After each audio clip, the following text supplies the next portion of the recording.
we're gonna just go here and we're gonna go, hi chat, hey, nothing happened, don't worry about it, nothing changed, we're good now.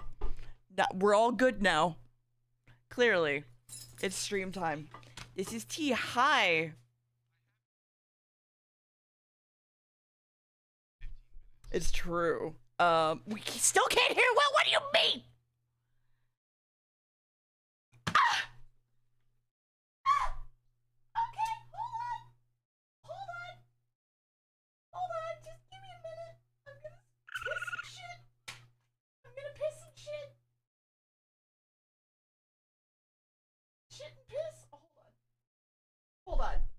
Hold on, just give me a minute. Okay, just delete the Discord audio, because I said so.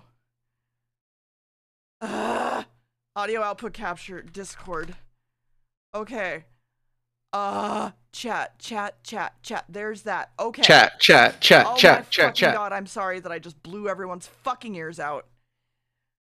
I'm gonna piss and shit! It wasn't that bad? Okay, so you can hear Will. That's the point, is you can fucking hear Will. Yeah? Yes? Hi. Yes? This is my voice. This is what I sound like, despite it all. I do not sound any, I don't sound like any cool characters. Fantastic. Hey, nothing has broken at all. Nothing is broken at all. It's fine, everything's fine. This tea is lovely. I'm glad that you're having a great tea with me. Hi! Hi, chat. This is the first time we've streamed today. Hi, how are you? Oh, that's so wild. That's so wild. Shut the fuck up. But didn't you say I can't do this right now, babe. I love you. Shut the fuck up. Was it Max gonna go walk the dog? Yeah, he was gonna potentially walk the dog to the graveyard if I asked very nicely. Hi. I don't have any snacks today because I'm still sick, so I want as little in my mouth as possible. It's alright. Chat can be snacks for us. That was meant to be calling chat cute, not literally threatening to eat chat. Yeah. Although, we were talking about you luring people into the woods. Yes, we were. I think canonically I do just lure people into the woods just to hang out with them, as well as eat them. Probably. I mean, the original lore was something to the effect of, like, I lure shitty Republicans into the woods to kill them, to be fair. So, you know, that's a thing. Yeah? What's up? What's wrong? Why didn't I think of that? You know, good point. Oh, man. No, you are so, Ballad, living my best life, I know. I was gonna say Pacific Northwest pilled because I couldn't think of anything else. There's a reason I want to move to Seattle, honestly. It's kind of funny for me. I have no idea what your local geography is like, but I have basically always lived in a forest. Because I live in hill country, which is mostly like cedar scrubland. So like I have a lot of trees where I am because it's Central Texas, but they're all very small and I hate it. And the one time I went up to Seattle to like do stuff with Max, like I saw all the big trees and I like cried a little bit. Because I was like, I've never seen trees like so big. I've never seen trees so big. Was this excitement or fear? It was excitement. Yay. So the trees here tend to be only like maybe 2 stories tall. So like a big tree, but like not a big tree. Could be bigger. Yeah. I mean, that's fair. When I say I've always lived in a forest, I don't mean like the middle of the woods. I mean just like I've never lived anywhere where there isn't a tree taller than my house within eyesight. Yeah, okay. To be fair, that was my old house. Because I lived near a creek and I basically lived near swampland, basically. Like that's kind of like the terrain that it was, which is why it flooded out, which is why my house floated away almost that one time. Yeah, that was a thing that actually happened to me. This is before I moved. To clarify. So this was back in 1998. or so, and like the floods in Texas that literally FEMA had to come down for, and it was declared like a government emergency. And then we had one in '99, and then we had another one in 2002. And then our house got bought out by the government, and they were like, "Yeah, you can't live here anymore. It is more viable for us to kick you out than it is to keep saving your ass." So I was like, "Okay." And then we moved to like more north central Texas. Like, to clarify, this is like San Antonio, Austin area. I've talked about how I live in Blanco before, because I don't give a shit. Blanco is a tiny town, but you're not gonna fucking find me. Fuck you guys. Nobody knows who I am, so no one cares. But yeah, No, it's so Chathy that you got to protect. yeah, You know, he's a exactly. famous Fortnite streamer. So like where I live is it's by a river again, but it's like a little bit different. My first home was a lot of like really, really big oak trees, and I'm only just realizing now how big those fucking trees were. Like, oh my god. Did Uh, you not realize because you were a child? yes. And I don't think I cared about the height of the trees at the time. I Well, had in my front yard one of those like really big oak trees that were like 3 people holding hands still couldn't wrap around the trunk. neat. Yeah. You need So, you need some big trees in your life. I've always felt a little bit weird just because I've lived again, both places I've lived mm-hmm. in Washington and in Illinois. Mm-hmm. I couldn't walk down the street without like there being trees around me at the very least. So So, have I'm you ever so been to like the California? yes. Okay, so you know how California doesn't really have trees, and the California sidewalks are very much just like you're in the bright sun all the time? California is the weirdest experience coming down from Washington. Yeah, I Because can you live in imagine. Washington and even in like downtown Seattle, it's Mm. like bends and Oh like God, hills and yeah, stuff. no, I love Seattle so much. I You go to California and it's just like I just feel like California is a trick. I don't think California is real. I think that they have it like a mm-hmm. big state Yeah. on the map to get more taxes. I Mm-hmm. think that actually California is like maybe 20 square miles that just loops infinitely. That's fair. That's fair. I could That's see what that. that's why all Um the tech people move there to set it so up. in when I was in LA the multiple times, like there's trees and stuff, but it's not really built so you can walk the area with um like shade in the summer, right? In Texas you have it a little bit better. Basically we kind of First time built Deers ever said that. I actually like Texas somewhat. Really? Yeah. Hey. I'm actually gonna be kind of sad when I leave here for like many reasons, and we could get to that in a second. We're actually built so that like we can withstand the heat. We can't withstand the cold, but we can withstand the heat. So, like our streets are so your roads and streets are like dark pavement, right? Mhm. It's that iconic movie like the sparkling on the road when it turns in rainy or whatever. Our pavement is like white gray Hmm. so that it reflects more heat, because if it was black in the middle of summer when it gets to 115, that would be death. That would be horrible, miserable death. That'd be burning evil death. Mm-hmm. Yeah. Yeah. No, I can. Thank you, Violet. I almost spilled my tea. God damn it. Oh my god. Can't believe this shit. It's a good thing that the crumpets in the middle are safe. Mm-hmm. Mm-hmm. Yeah, Yeah, that is a will. I don't know, because to me, the only extreme weather that I'm used to, like, being fine in is snow, Mm-hmm. uh, which has gotten less severe as I've grown up. So Interesting. I just,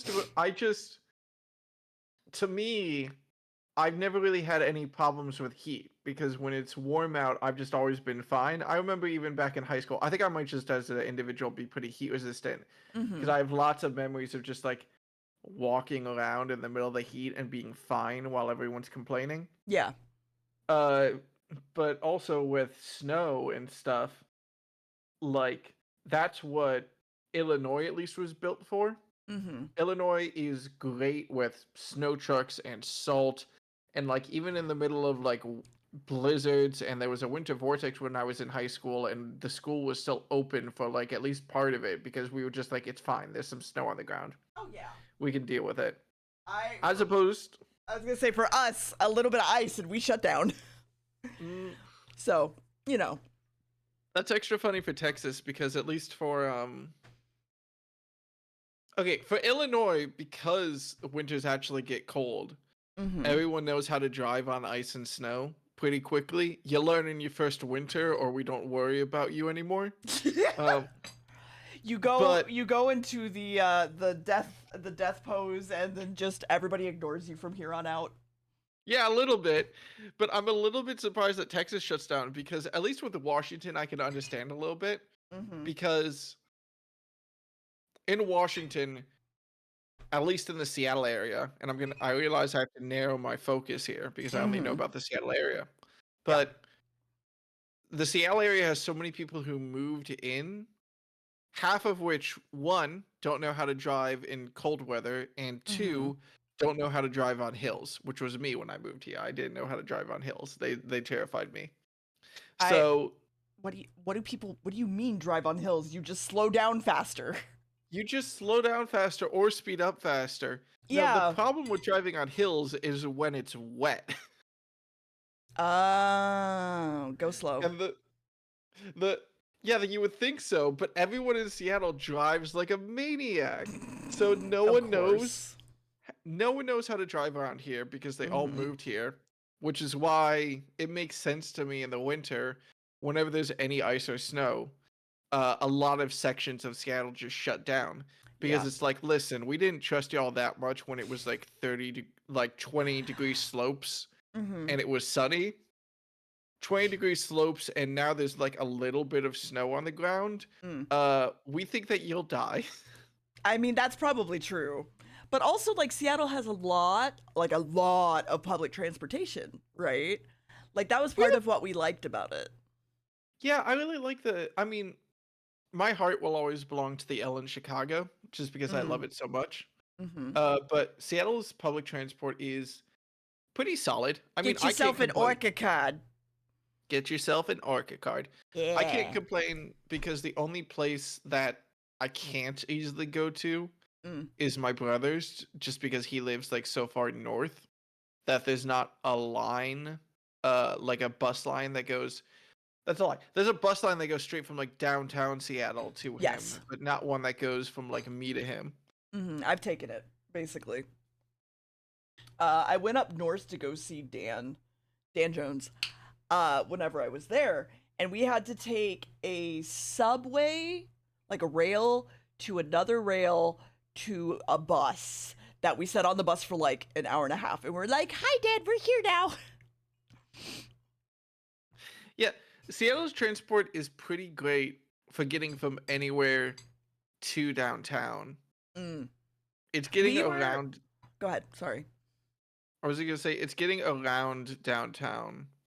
Like it's really just the east side that Mm. like anywhere east of the water of Seattle that has trouble, which is getting better because they're opening a new train line that I'm excited about. That's what Uh. I'm excited about as an adult. Ooh, I get a train line. Ooh.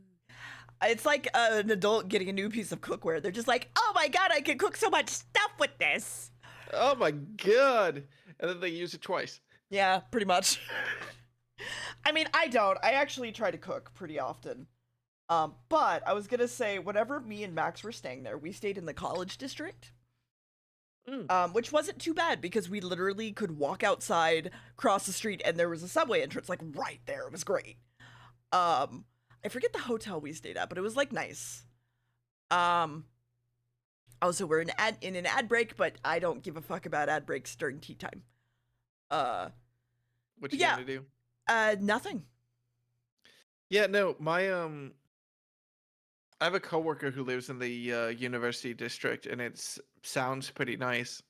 Though I admit I had to go through the university district once recently. Mm-hmm. When taking I was downtown for something and had to go back from downtown to work and just ended up taking like transit to get back, and I took the train up to the university district, and it was the weirdest feeling. Mm-hmm.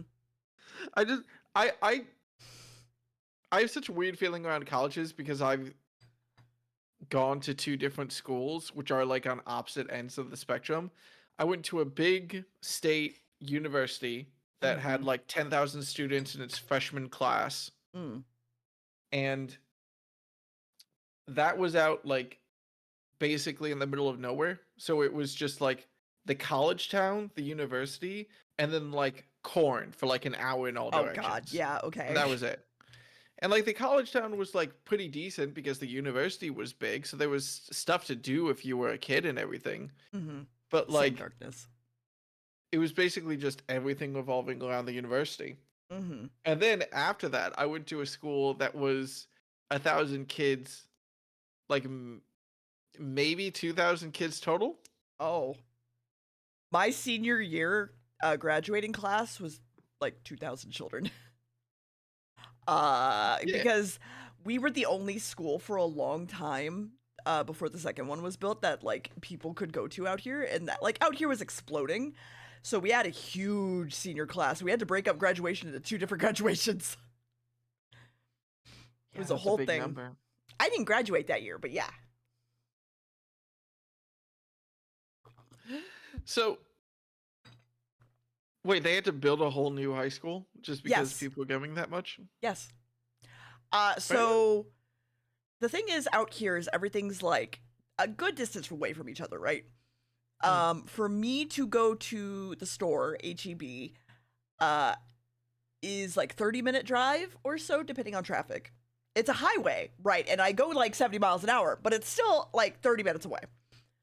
And then the closest city is an hour away, which is San Antonio or Austin, depending.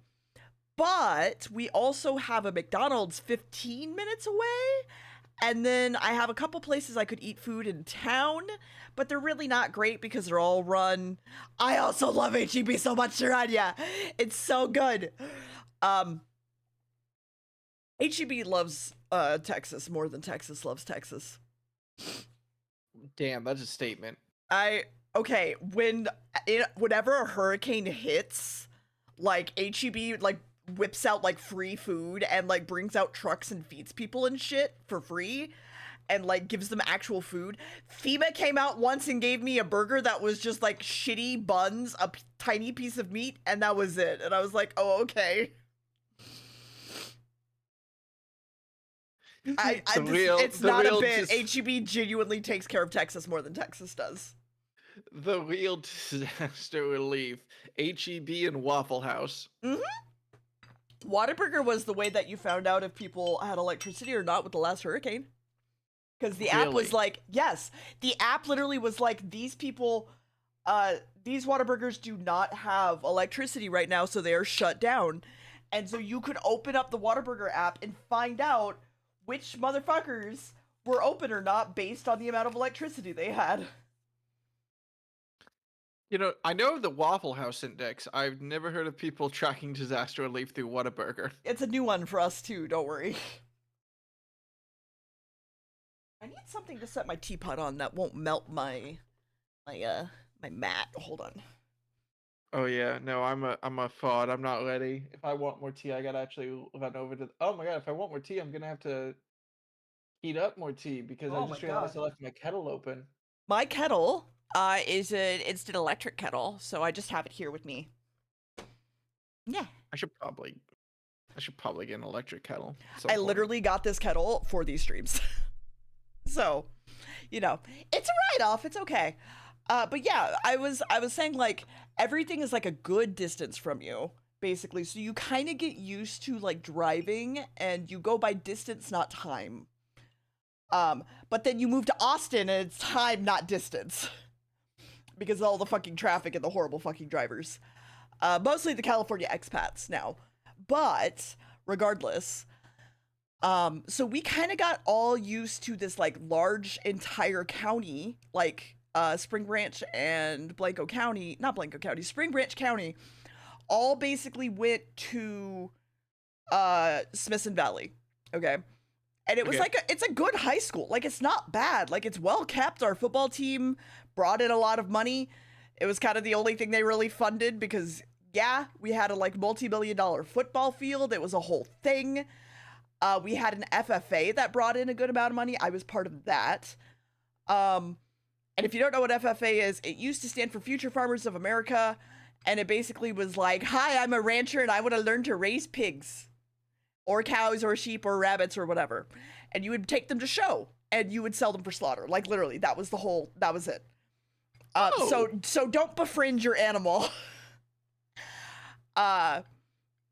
Anyway, but basically it was fine, but then more and more and more people started moving in because it started to encroach the suburbs basically started to encroach on Bulverde, and now Bulverde is like less suburbs and almost becoming like its own little city at this point with everything that's built up here. Sar can attest. Sar saw all the new buildings that are out here that weren't here like 2 years ago when we went down to HEB. And so because of that and because of all the new housing, they had to build a second school. And that happened literally right after my senior year that they built the second school because they were like, we can't fucking do this anymore. So, Jeez. Well, I hope your architecture is at least better than the new wave of Seattle architecture, where there's like 7 different apartment complexes all within 10 miles of me, all owned by like Avalon apartment complexes. And they all look exactly the same. And they all like, what if we just had shops on the first floor that were too expensive for anyone to want to go to?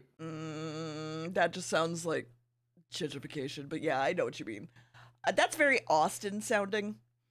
It's not really out here. Our apartments are like singular buildings that you just rent out of. So, Wait, yeah. my brain skipped a moment. You mean every single apartment is its own freestanding building? In some places. Isn't that just renting a house?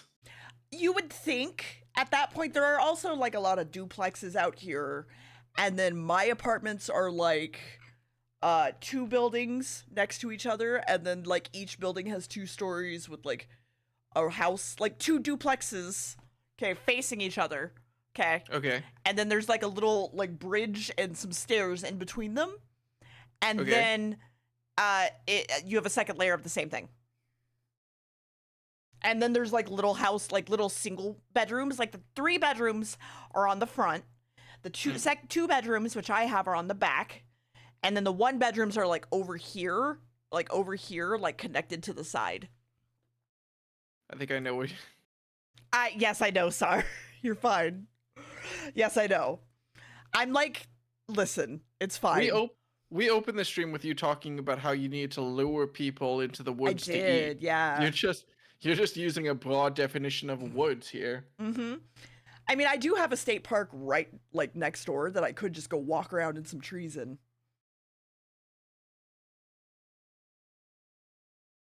I take Sam there pretty often to go for a walk, so. Aw, Yeah. Sammy.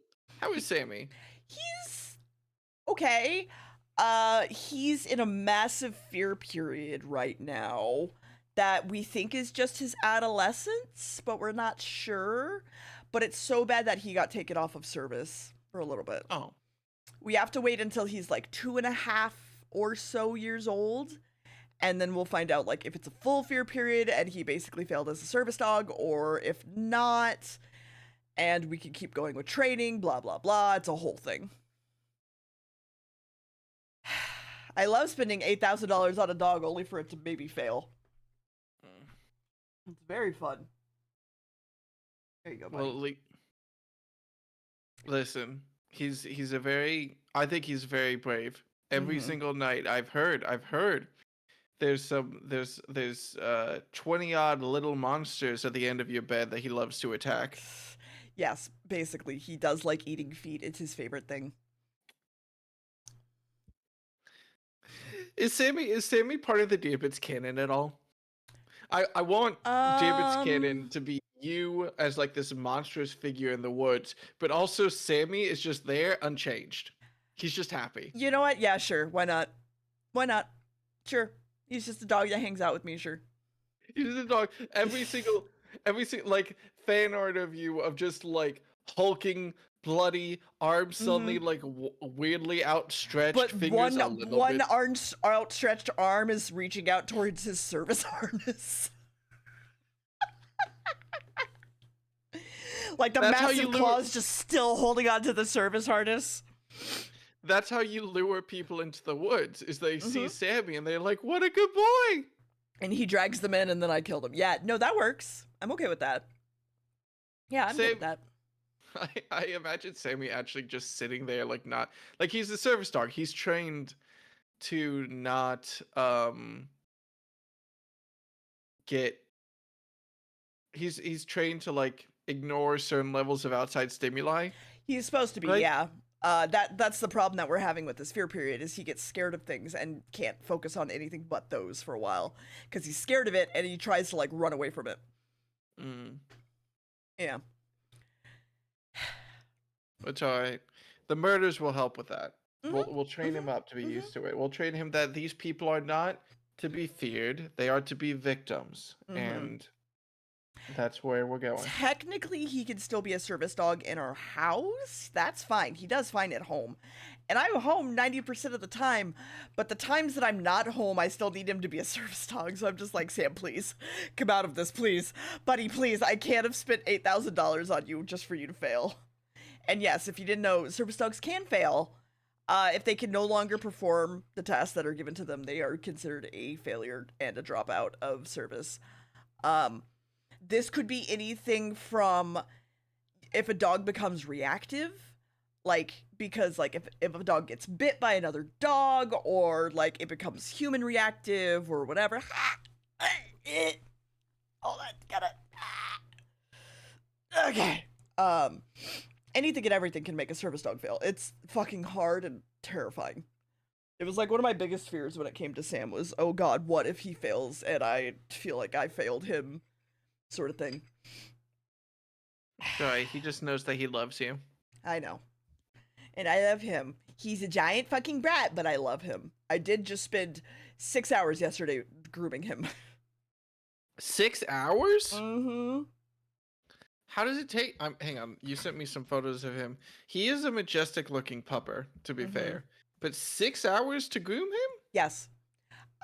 Because I bathe him and then I blow dry him. Okay. Okay. Because you're supposed to like dry off dogs, and not just let them air dry because that means their coat can mat. You dry them off and then you brush their entire coat so it doesn't mat. His coat takes so long to brush. So at that point, I'm probably already like 4 hours, 5 hours in, like just doing those things because drying him off takes forever because his coat's very thick. And then brushing him out on one side takes forever. And then I have to de-shed him on that same side because that's different than grooming him. And then I have to trim his nails. I have to shave out his paw pads. I have to trim out like his sanitaries. I have to completely like trim his fur and like shape it. And then yeah, and when they're shedding it's even worse. But he doesn't ever stop shedding, so you know, that's a whole thing. And then like from there it's just like, okay, let me shape your butt. All right, get off the table. Yeah, we have to shape his butt, otherwise he looks like crap and he'll get poop in his own fur. Fair. I give him like a corgi butt, like it's very round, so it's cute. Sammy, come here. I'm gonna show them your butt. Come here. No. Sam, Hang Sam, on a Sam, second. Sammy. Hang on a second. Hold on. I think he might be Yeah. gone with Max. Hold on. I need a strong I'm sip of curious. tea for this. I wasn't expecting the conversation to go this way. I was just excited about how cute the dog was. How is she gonna show us Sammy's butt? Like, option 1 is to take a photo. Option 2 is that we just see dog ass in the camera all of a sudden. Okay, never mind. Max did actually take him for a walk, apparently, so he's not here. He is safe. But yeah, so he's got a lovely shaped butt. How wonderful. I know that you worked very hard. I do. And he looks beautiful. Thank you. Here, chat. I'll put it in the general whatever of the Discord so you can see the puppy. Yeah. He does look very fluffy. Did you say you bathed him yesterday? Yes. Oh my god, he looks freshly groomed. Mm-hmm. Where am I? VC media share. There we go. Also, you can have one bonus cat. One bonus cat. Oh man. Yeah. Singular. Let's Let see. me- God, I know that I'm going to move. There you go, chat. Very good boy. Very good boy. Mm-hmm. He's a fluffy baby. He looks like a fox. A little bit, yeah. We have a lot of people that say, "Oh my god, it's a big fox," and I'm like, "Yeah, okay." You've never seen a fox in your life, but yeah, okay. Okay, I mean, No, like saying he looks like a fox, I don't disagree. A child being like, "Oh my god, is that a fox?" I'm like, "Do you know how big foxes are?" And that's, to be fair, that's just my animal autism kicking in and being like, actually, that's not what foxes look like." excuse me, 6-year-old child who's never I seen don't a care. real fox. I don't care how old you are. That's not what foxes look like. I'll have you know. It doesn't matter. Today is the day you're going to learn. Mm-hmm. You're getting Actually, dumped. just raises glasses. I don't think you've ever seen a fox. And then the little child is like, no, I haven't. I haven't. And they just start sobbing. Not where I was going. I thought the child was just so head empty and so delighted to see Sammy. Oh. Do you often bully children with animal facts? No. I don't talk to many children, but like, it's like just. Can we point out the difference here? I asked you, do you bully children with animal facts? And your logic was not, no, I don't bully children. Your logic was, no, I don't often see children. Yeah, no, because my brain kicks in and it's just like, no, you get to bully children because they're wrong about this thing. Also, I need to restart Mix It Up because it didn't clip the goddamn thing. If someone could go back and clip the funny haha about me maybe bullying children, that'd be great. And the whole beforehand about me actually children about foxes, that'd be lovely. Thank you. I'm looking. Listen. I don't know when the last time I've seen a fox was. I know when I would, but go on. Mildly curious real quick about when the last time you saw a fox was. On the state park trail. Fair enough. I live in the middle of like nowhere, so there's animals everywhere. But go on. Fair enough. I lived in a relatively populous area as a kid. Well, I say as a kid, up through like 22, I guess, depending on how you want to judge. Up through like 25, I guess, depending on how you want to judge it. Yeah. But like my childhood home was in like a wooded area, the type of place that has like at least a tree in front of it. Yeah? You dying? You good? Excuse me. Yeah. Trees taller than the houses, at least one in every front yard, and typically trees in like the backyard that were taller than the houses. So like it had a canopy. Yeah. And my house about a mile away from a forest preserve, and then this forest preserve was just surrounded by suburbs on all sides. But I lived by the forest preserve, so I just randomly would see deer maybe once a year, just randomly, just going through. That's it. And then it still was more than I was expecting, because you never expect to see a deer. I would just be walking my dog like casually down the street, and then suddenly I would look to my left and there would just be two deers just sort of chilling on someone's front lawn. Like that's always a shocking experience. I mean, for me, yeah, I could do that. For me, I see them so frequently that they're like rats down here, basically. I feel like do you think that forest spirits have the equivalent of like stereotypical country hillbillies? Do you think that like they ever get embarrassed about that? Like they always, there's that regal like king of the forest, that deer with like ghostly fur walking around. You see it, you catch it maybe once in a lifetime. It's a signifier of something good. And then out of the corner of your vision, you hear someone go like, "Hey, Bull!" And it's just like this scrangly little rat deer that's come bounding up to it, who's happy to chat. Yeah, probably. Yeah, probably. Don't mind me. I'm I, opening Pokemon card packs. no, that's okay. I've been thinking about. I want to talk to you about Pokemon card Oh, packs yeah. Okay, go on. because I wanted to talk to you. I really want Mm-hmm. to get into properly collecting stuff, Yeah. Because I have an itch and I can never like sink that deep into anything. I thought that itch was going to be satisfied by like Warhammer 40K, and then I just never really put the time into like I think painting was the biggest barrier for me with Warhammer 40K because Yeah. I never really got good with it. So I would Mm, put a lot of effort into painting a model and look at it and be like, "Eh, this looks bad," and just kind of be disappointed. that's fair. Uh, and with Pokemon cards, I again am like sort of on that edge of just having a hobby that I can really get into and collect stuff properly. I But mean, the thing with Pokemon cards, right, is it's no longer um you don't have to do anything with them. Because you like Pokemon, you could just like collect a living Pokedex, basically, if you really wanted to, like have that be your goal.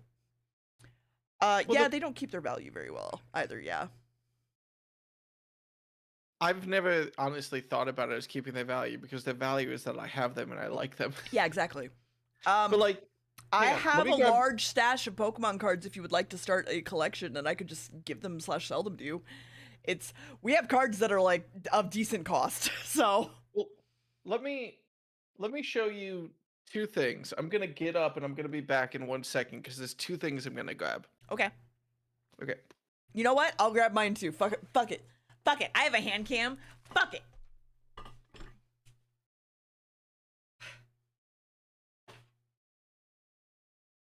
Oh no. Oh fuck. Oh shit. Where did that one fall out? Oh.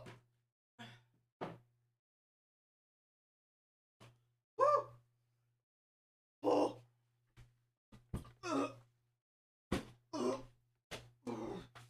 So much. Again.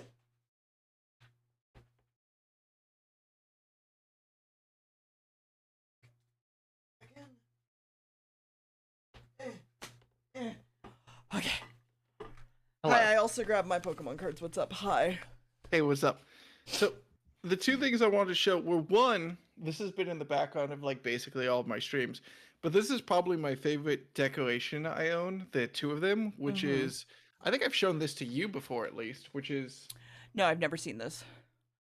It. I What? went Hold on. to, That's. What are those? Sorry, the cards. What are they? Who are they? Oh! Okay, those. Got it. Yeah, yeah. the Tornado Salander. Okay, yeah. So this is actually, I went to two Pokemon regionals Mm-hmm. in Portland, and I'm very sad about the fact there's not going to be a Portland regional again. Oh. So if I want to go to regional, I'm going to have to go to Vancouver, which Mm-hmm. I probably will do. And these are frames I got Yeah. uh, of the team that I brought to Portland regionals Oh. for VGC. I went and bought all the cards for it, so I could be like, this is the team I had when I went. Uh, out of the 2 years, once I went with my brother, once I went with a friend. This is the team I bought with my friend. It was built around the Iron Crown Yeah. and Indeedee, Yeah. which is called like Psy Spam is the general tactic because you just hit people with a bunch of psychic moves and hope that Yeah. does the trick. Yeah. Um, and I really liked it, and I thought it was I like having memorabilia like this, which is like an object but is associated with an event for me for memories. But the other object that I grabbed, Mm-hmm. and I have to remember to put that frame back up on the wall. Mm-hmm. Uh, the other object that I grabbed was when I collect Pokemon cards. Okay. Um, this I'm gonna grab my webcam. This is gonna be very unprofessional. Excuse me.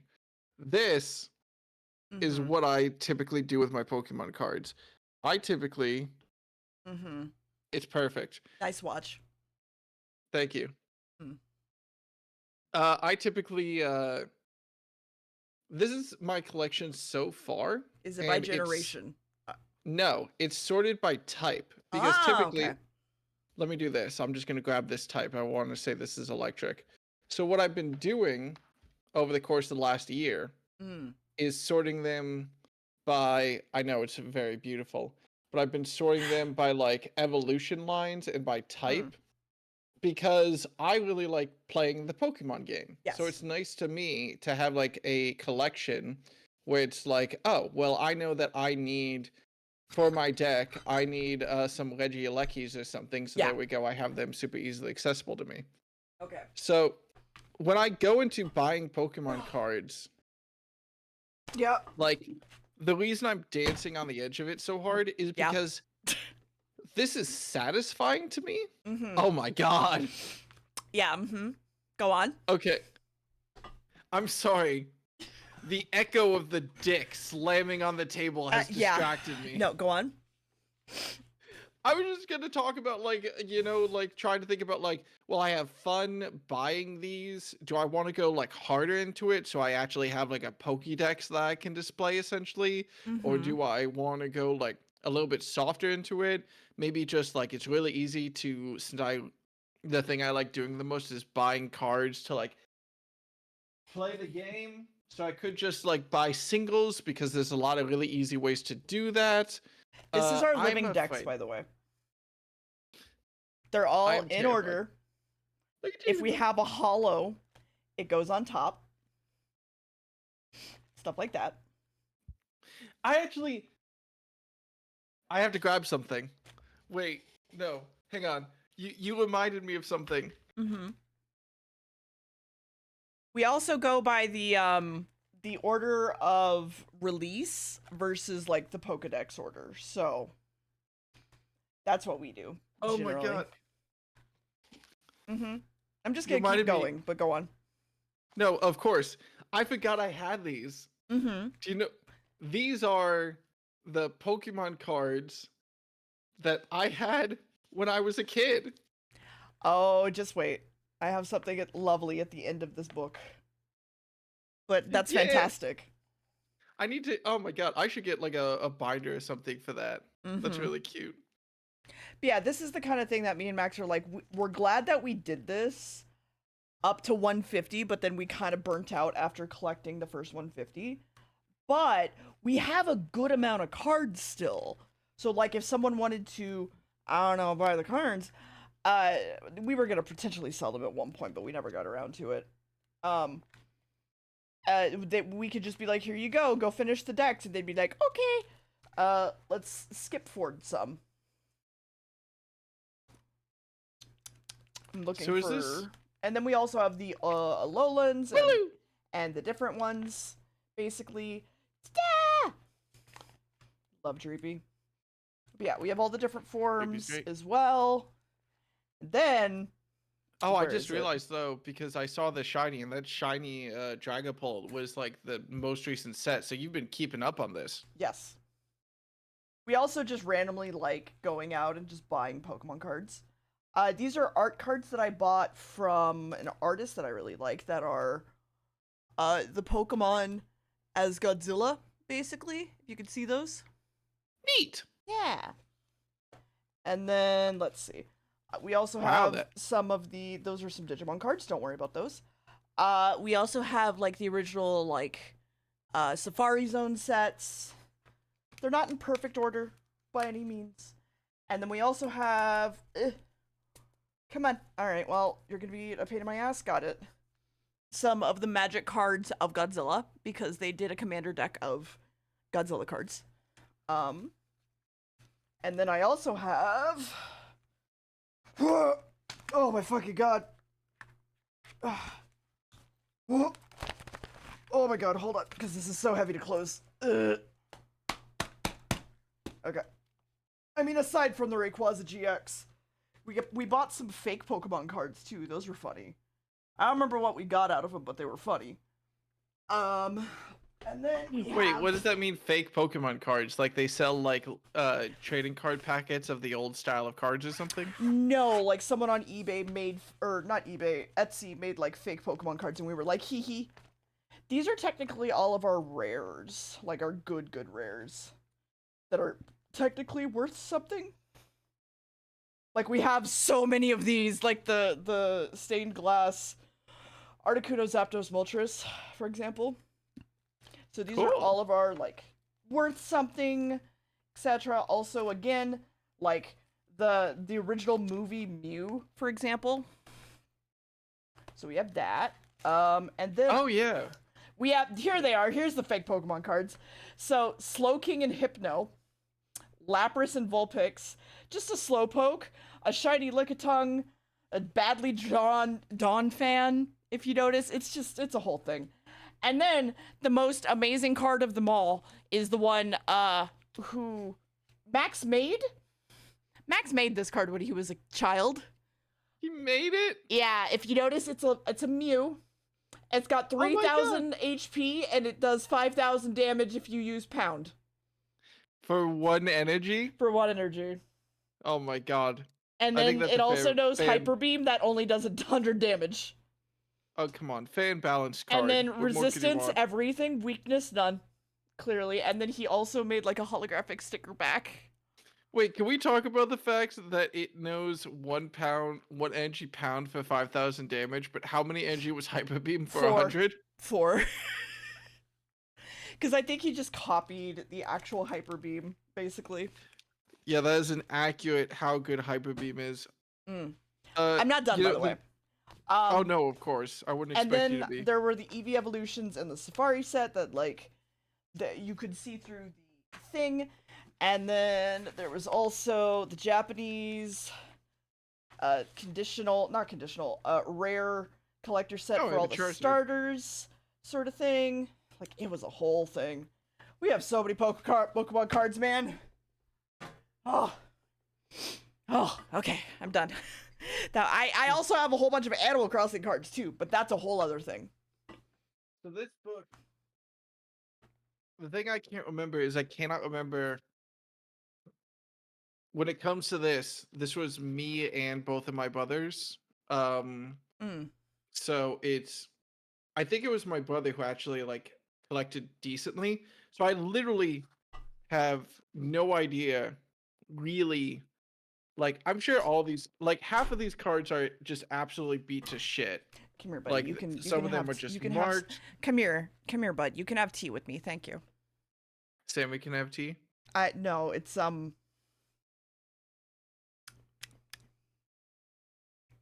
He can come have tea with us. Just gonna... I don't think he wants tea. I think he wants people. It's fine. He'll manage. It's fine.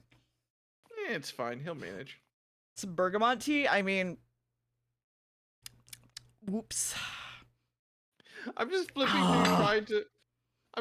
through trying to look at cute stuff. Why is every Cubone card just depressed? The most depressed?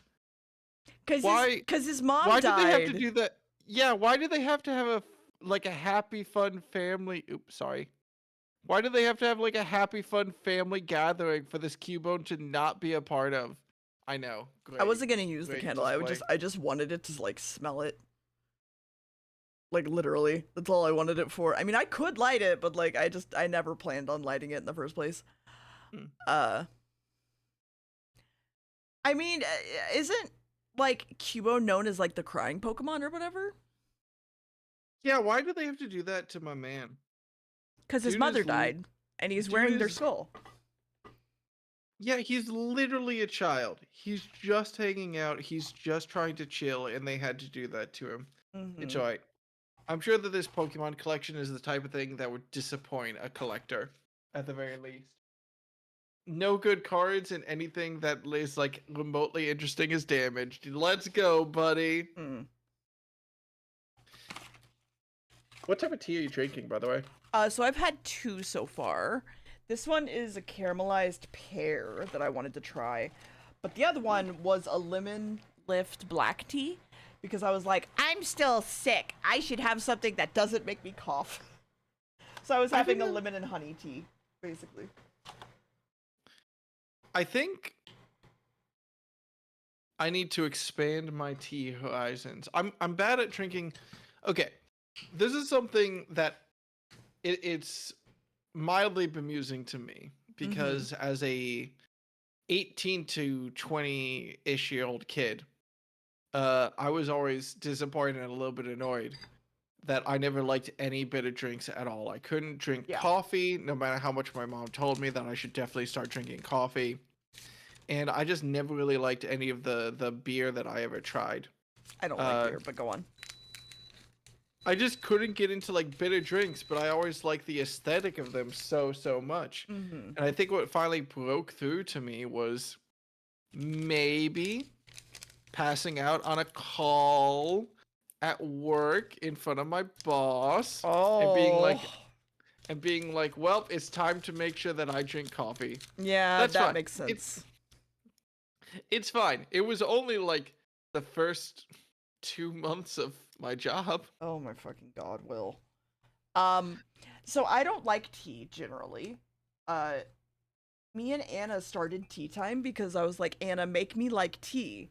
So we bought like this whole box of Tiesta tea that has like little sampler packs. That we like randomly pick one and I try the tea and we talk about it, whatever. That's how tea time started. And we still do that. Anna's just not here today, so I'm drinking some of my own stuff that I have. And I might even go get the green tea after this. I'm not sure. Um, yeah, you could have drank energy drinks, Will. I could have. There's someone uh I know who drinks a concerning amount of energy drinks to get through the day at work, and I was like, ironically enough, coffee seems like the healthier. I don't want to It drink. is actually, but that's not the I, point. when I was a kid, when I was Mm. like 18, my skin was absolutely disgusting. So Mm-hmm. I actually stopped drinking soda uh around like end of college. I was like, I'm cold cutting it. I'm drinking no more soda. I'm only drinking water. Yeah. And it took a while, but my skin got better. And ever Mm-hmm. since then, I've had like a serious aversion to ever drinking like any sort of sugary drink. I'll drink root That's beer. I'll fair. drink a Sprite or something if I have it or something in front of me. Mm-hmm. But like I need a daily driver to get me through the day. So like the idea of going to energy drinks or Red Bull or something like that was incredibly intimidating to me because I had to at one point like cut out soda from my Mm-hmm. life actively and on purpose. So it scared me. Yeah, that's fair. I mean, like I said, Anna's making me learn to drink tea. I always thought, for example, green tea just tasted bitter and horrible. I apparently was brewing it wrong the entire time. I was overbrewing it, to a point that it tasted horrible, and I was like, how do people drink this? This is disgusting. And now when I drink it, it's like light and nice, and I like green tea now. I was ready to fight because green tea is basically my if I ever have tea, I'll go for green tea first. Mm-hmm. I need to I've never probably had getting matcha. probably getting an electric kettle is something I want to do because I'm sure that I brew my tea wrong. I just boil my Mm-hmm. water, dump it in, and then essentially wait however long I feel like waiting. It'll Um, be like, so I can send you this one. This one comes with like a white button, a green button, an oolong, a coffee, and a boiled black button. So like it literally no, just only comes up to those temperatures. no, that's fine. If I ever get anything, it'll be like, It was like a $40 Kittle. It's not that bad. it'll be fine. If I ever Mm, want anything, there's like somewhere relatively cheap I can go nearby to grab it, and then mm. shipping is not that much of a worry. The bigger thing stopping me is just problems with I think that I'm pretty lazy about making drinks at night for myself in general, Mm-hmm. just because I actually have my family is coffee fanatics. Oh, yo, Uh mood. But go on. to the point where uh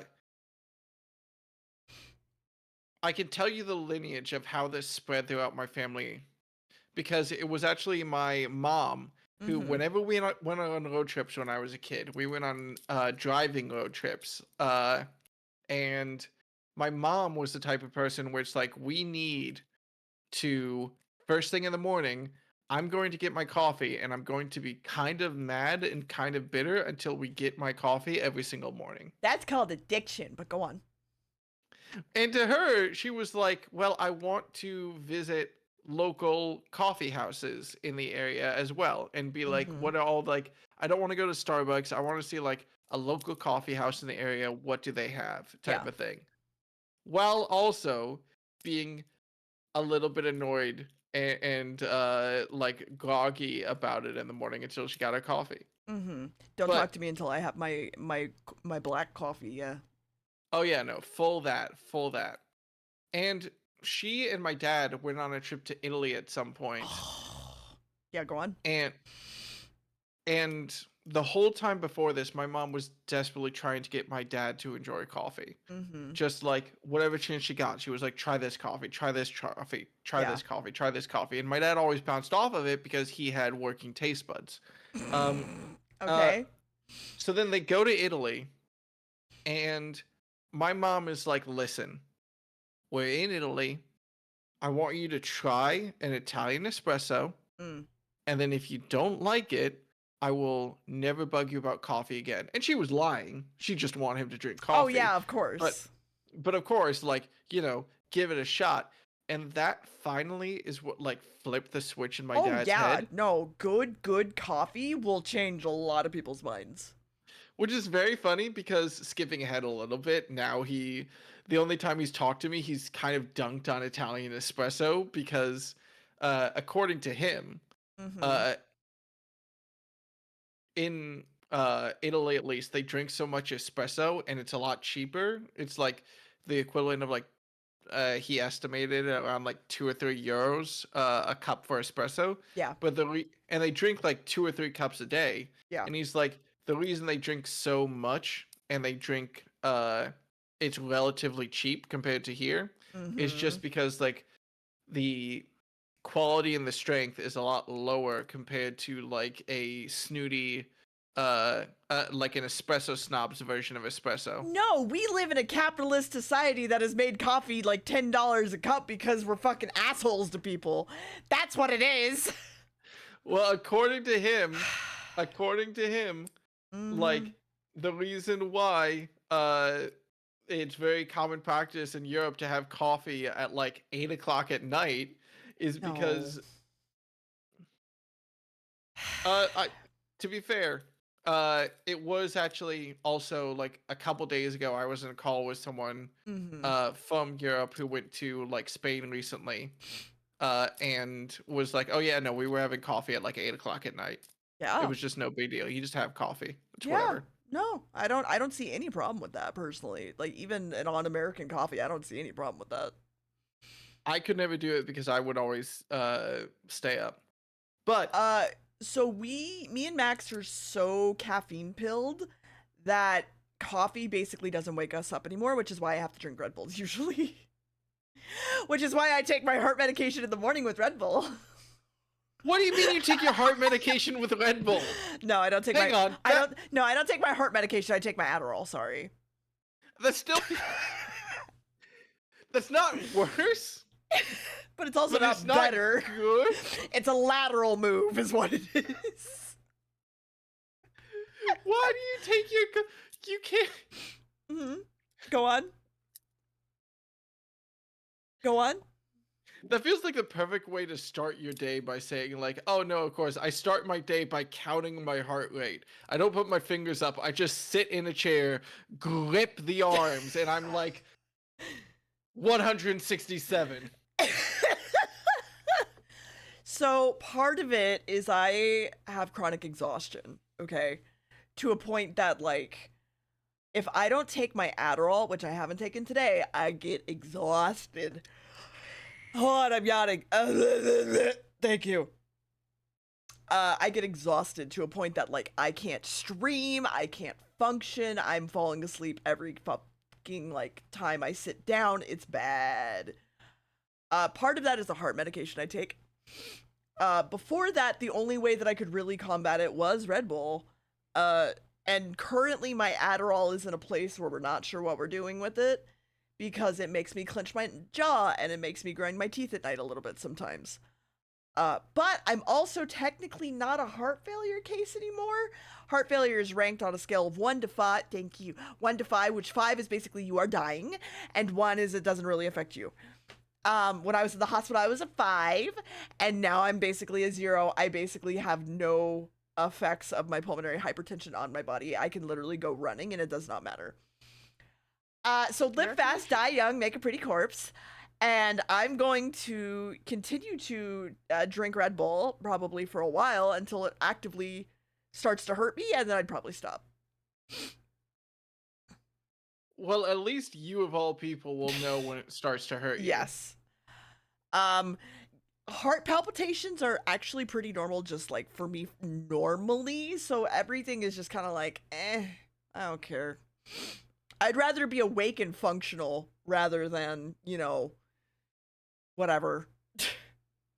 No, then whatever. I What's would a little rather bit of heart live palpitations? disabled and awake than more abled and unable to function. I've always been unsure. Oh, I overbrewed my tea. Shit. Shit. It's fine. It's black tea, but shit. I've always been a little bit unsure as to like whether or not I actually have a problem. Because if left undisturbed, I can sleep for like 13 hours a day. Like 7 days a week. I could totally I had a serious thing in school where like I would sleep like 10 hours a day, go into school, and then at some point I would have to go take a nap on the couch because I was so exhausted. Like that was why I had to. That's why I started drinking coffee. And whenever I have a work day, I have 2 cups a day. And whenever I don't have a work day, I always wake up at like 2 o'clock in the afternoon, basically. Like I just will sleep. So you basically like tried your best to wake up today, basically. I set my alarm for 8, and I actively last night moved my alarm away from my bed. Oh, so that I could. That trick doesn't work for me. I just laid back down in bed and I fall back asleep.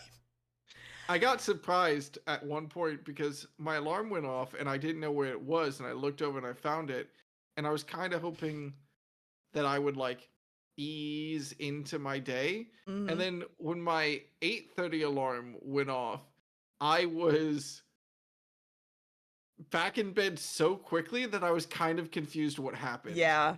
I whipped open my blankets, jumped out of my bed, hit the snooze button, jumped back in bed, got all comfy on my pillow, and then was like, was I up just now? So for me, I can jump right back into bed and fall right back asleep. That's sleep apnea for me. That's partially yes, that basically is you have a problem, Will. But like if you're functional, who cares? But if you want, I was awake in the afternoon. You could in the morning. I get that. I wish I could stay up later at night now, but I can't. I have trouble with that. But so for me, I have the quote world's loudest alarm clock. It's for hearing impaired people. I have that in my kitchen. It goes off in my kitchen. I can get up, walk all the way into my kitchen, turn it off, walk all the way back to my bed, lay down, and go right back to sleep. Like no problem. Yeah. I can even sleep through like all of my alarms. I had my alarm. High five. I had my alarm in my living room for a while and would have it go off, but I definitely pissed off my roommates during college many a time with how often my alarm had to go off in the morning. Yeah, I get that. I should probably just. The problem I have is that like I am my mother's child for at least 1 minute after my alarm goes off. I am the angriest person Oh, same. just after I wake up. Mm. I listen, if there ever was a time where I would actively stab someone, Mm-hmm. it would probably be just after I wake up.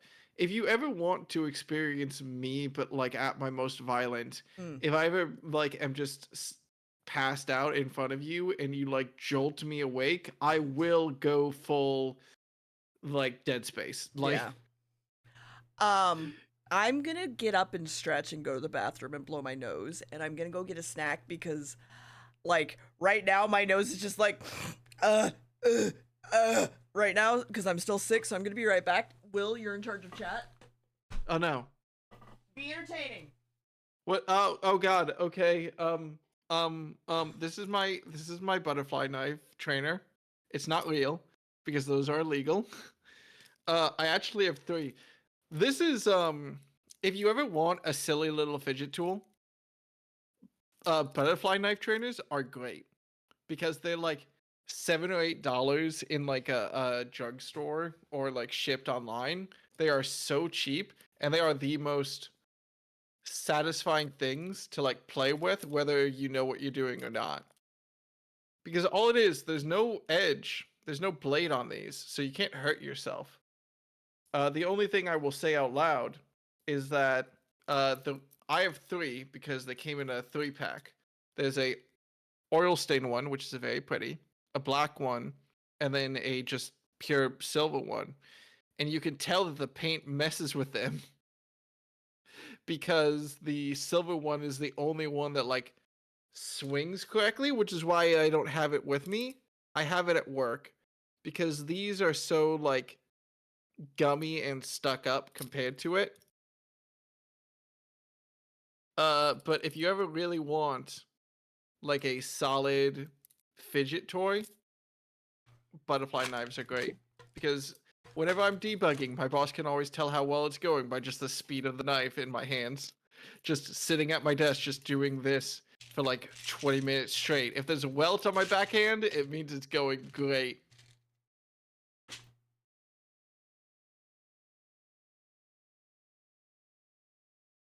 You ever have cheese coffee? What is cheese? I guess my brain is like, what is cheese coffee?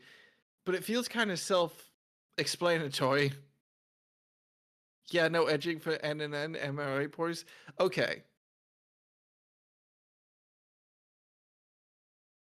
I think my favorite thing is the marketing around No Nut November. It's great. It's great to see people one way or the other dedicate themselves to no nutting or max nutting because there's no in between. And it's the only time. What's up? Which team are you? Team no nut or team nut all the time? Just I'm nutting right now. Oh, okay. So, I have some chocolate pirouettes. Okay. I got Yeah. some of those.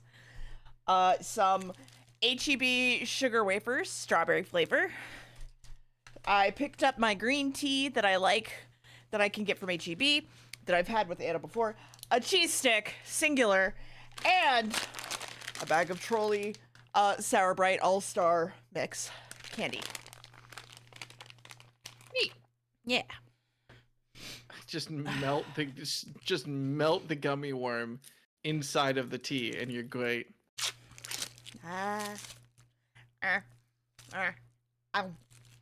Okay. Actually, what type of flavor snack goes the best with tea? Because with coffee, I love chocolate and coffee so much. Sometimes my workplace, every Monday, my workplace gets some donuts, and I have to stop myself because genuinely, I understand. If there's one thing I can understand, like why it became a staple, it's donuts and coffee because just a chocolate donut with coffee it will end No Nut November. It tastes delicious. It's just a great flavoring. But I don't know what goes well with tea. Well, it depends. When you talk about drinking coffee with a donut, do you sweeten your coffee? I typically drink a cappuccino, so Okay. just espresso, so not sweetened. So that's why chocolate and sweet things and donuts go well with coffee is because it's bitter.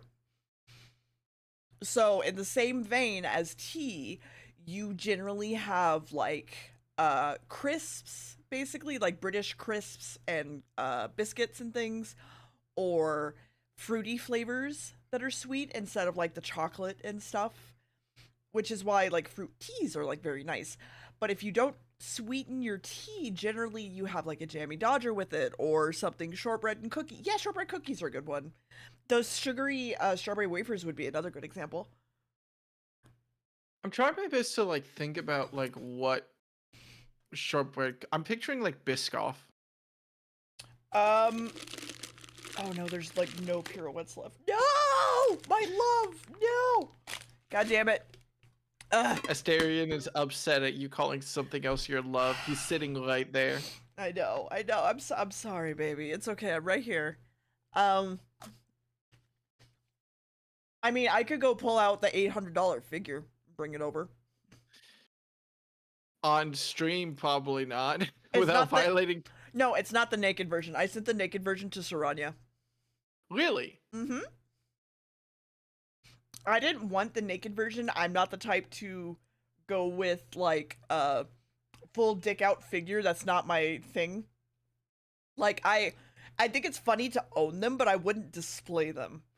But I do have the safe for work version. I basically sent Saranya like a $400 figure for free. Because I didn't want it that much.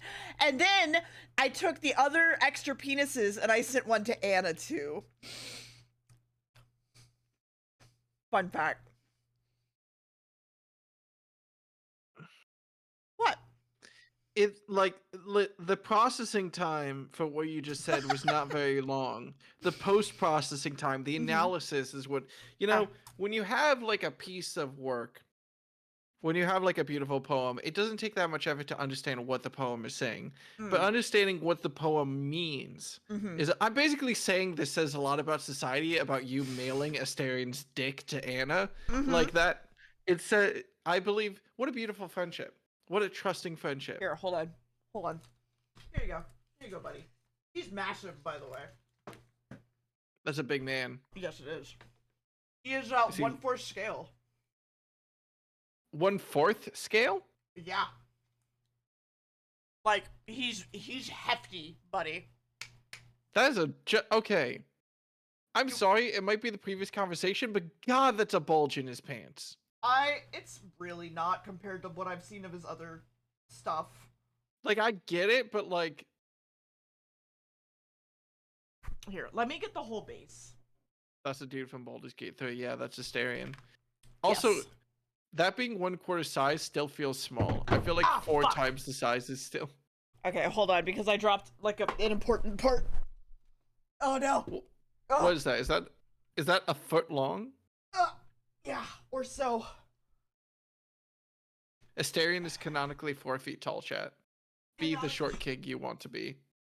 Ah, shit. Okay, I have to grab a part that fell behind my desk. Hold on. One of the dicks escaped. You can't let it establish a breeding population. Or do. Or do? No, definitely don't. Okay. Okay. So I'm there's ready. the entire fucking I'm base ready? that he goes on.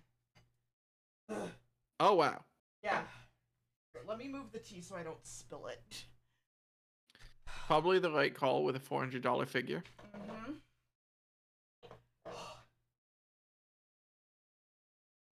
Can I gather that you like Baldur's Gate 3? Yes, you can. You can gather that information.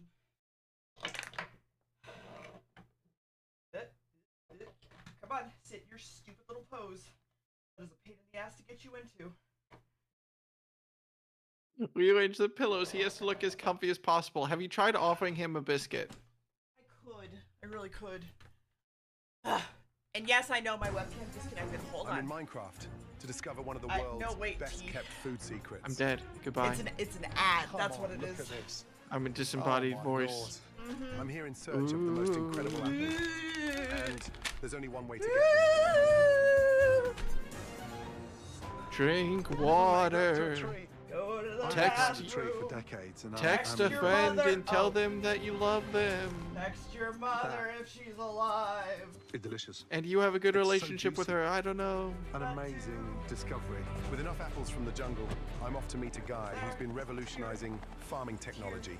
Now, this farmer produces the most amazing potatoes. In fact, he's actually known as the mad Oh my God. potato scientist. Imagine After Gordon getting Ramsay scammed for making 15 grilled emeralds, cheese in even Minecraft. just We don't managed have to to get my hands imagine. on We a just have to potato. watch. That is amazing. Basically.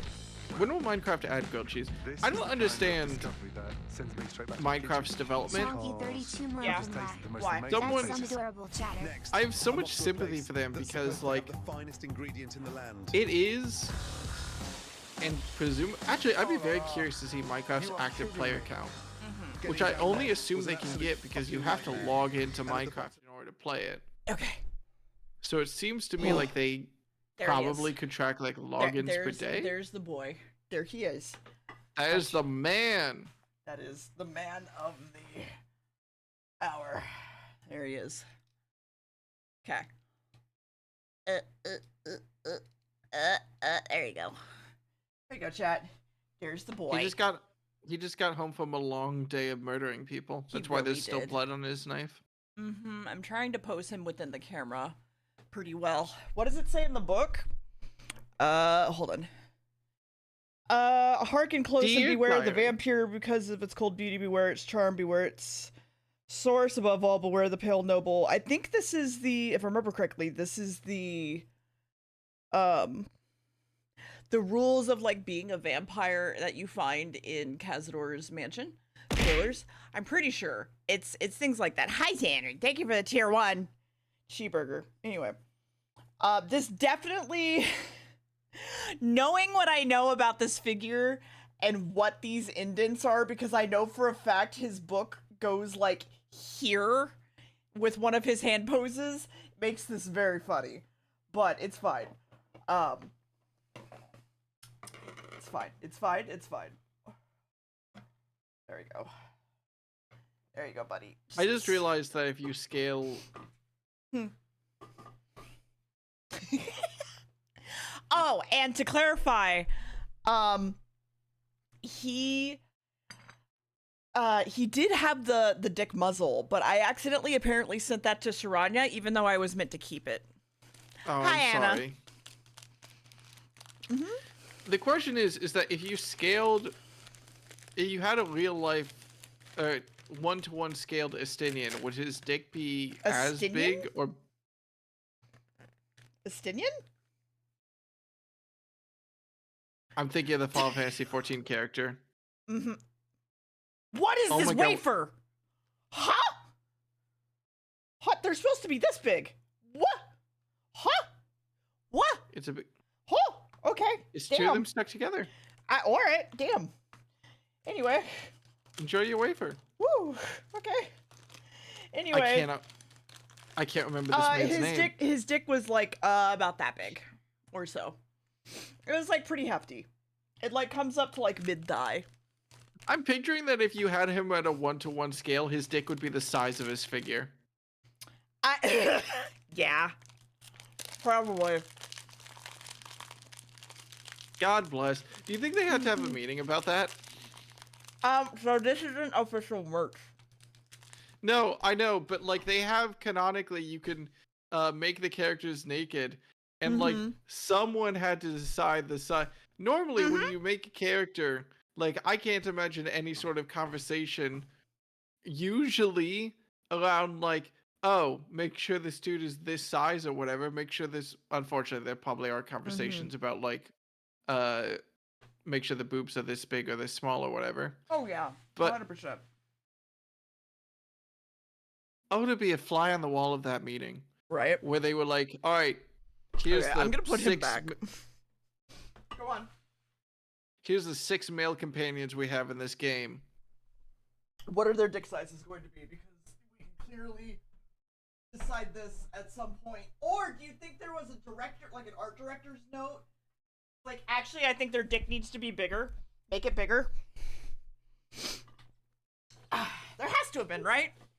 We just got some new voice acting in Make His Dick Bigger. Yeah, clearly. But yeah, so I was supposed to keep the dick muzzle, and I accidentally didn't. I accidentally sent it to Saranya. I'm so sorry for your loss. I know. It's okay, because Saranya might come out for DeerCon. And oh my god, Saranya, please have that in your carry-on luggage while they x-ray it. I would love you for that. Please make sure. Listen. Dear, I'm sorry. My brain is stuck on like sending a package through the mail, and I can't make that last step. Help me out here. What do you mean? You sent Saranya a package in the mail. Mm-hmm. Package in this case is a euphemism for dick. Yeah, and?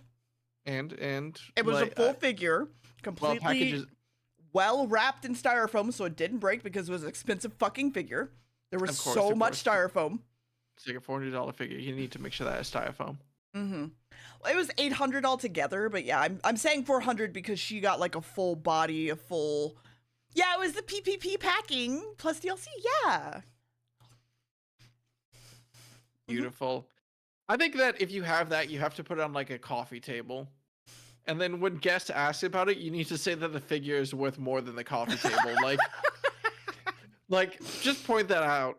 Mm-hmm. Like, what are they gonna do about it? Right. I believe it's on their desk. But yeah, so, oh, trust me. But yeah, I believe Anna put their penis in front of an Aphrodite statue. So, good for her. Good for her. Mm-hmm. I'm sure that.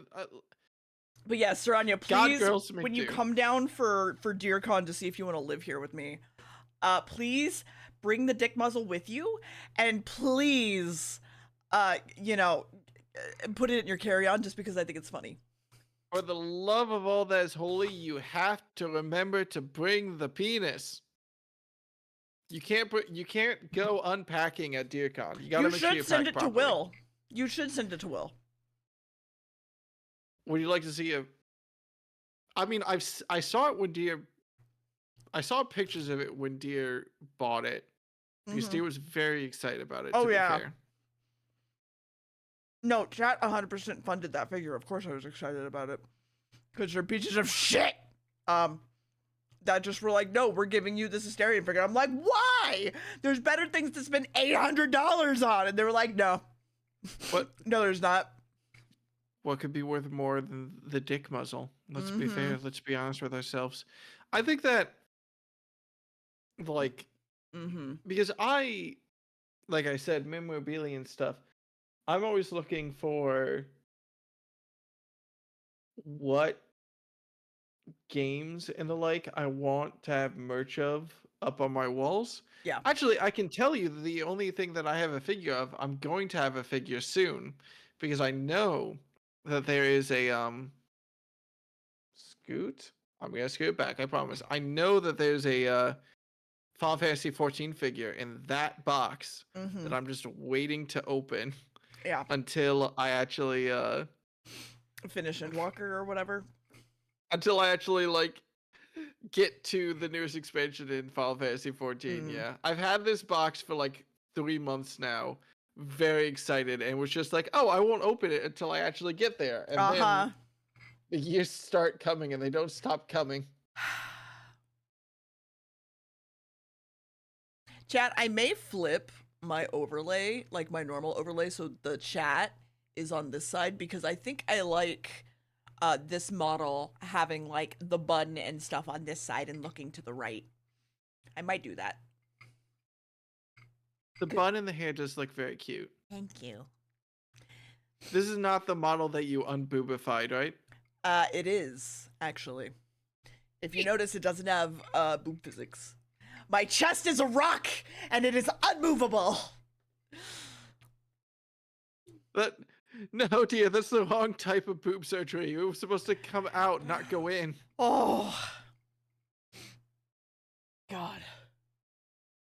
I don't like this caramelized pear tea all that much, I'll be honest. Really? Mm-hmm.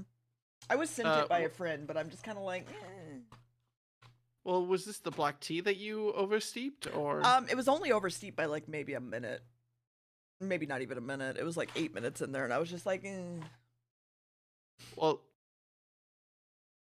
yeah, I know. I mean, caramelized peach does sound like it would be like pear.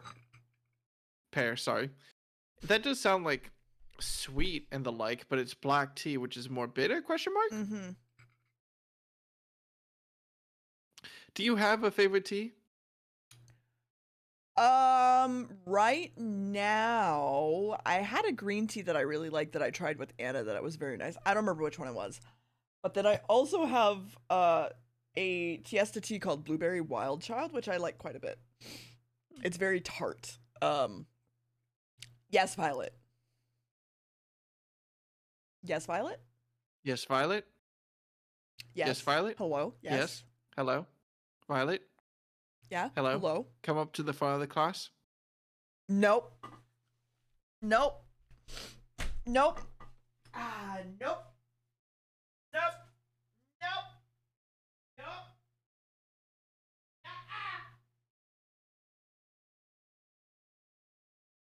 What are puddin' teas?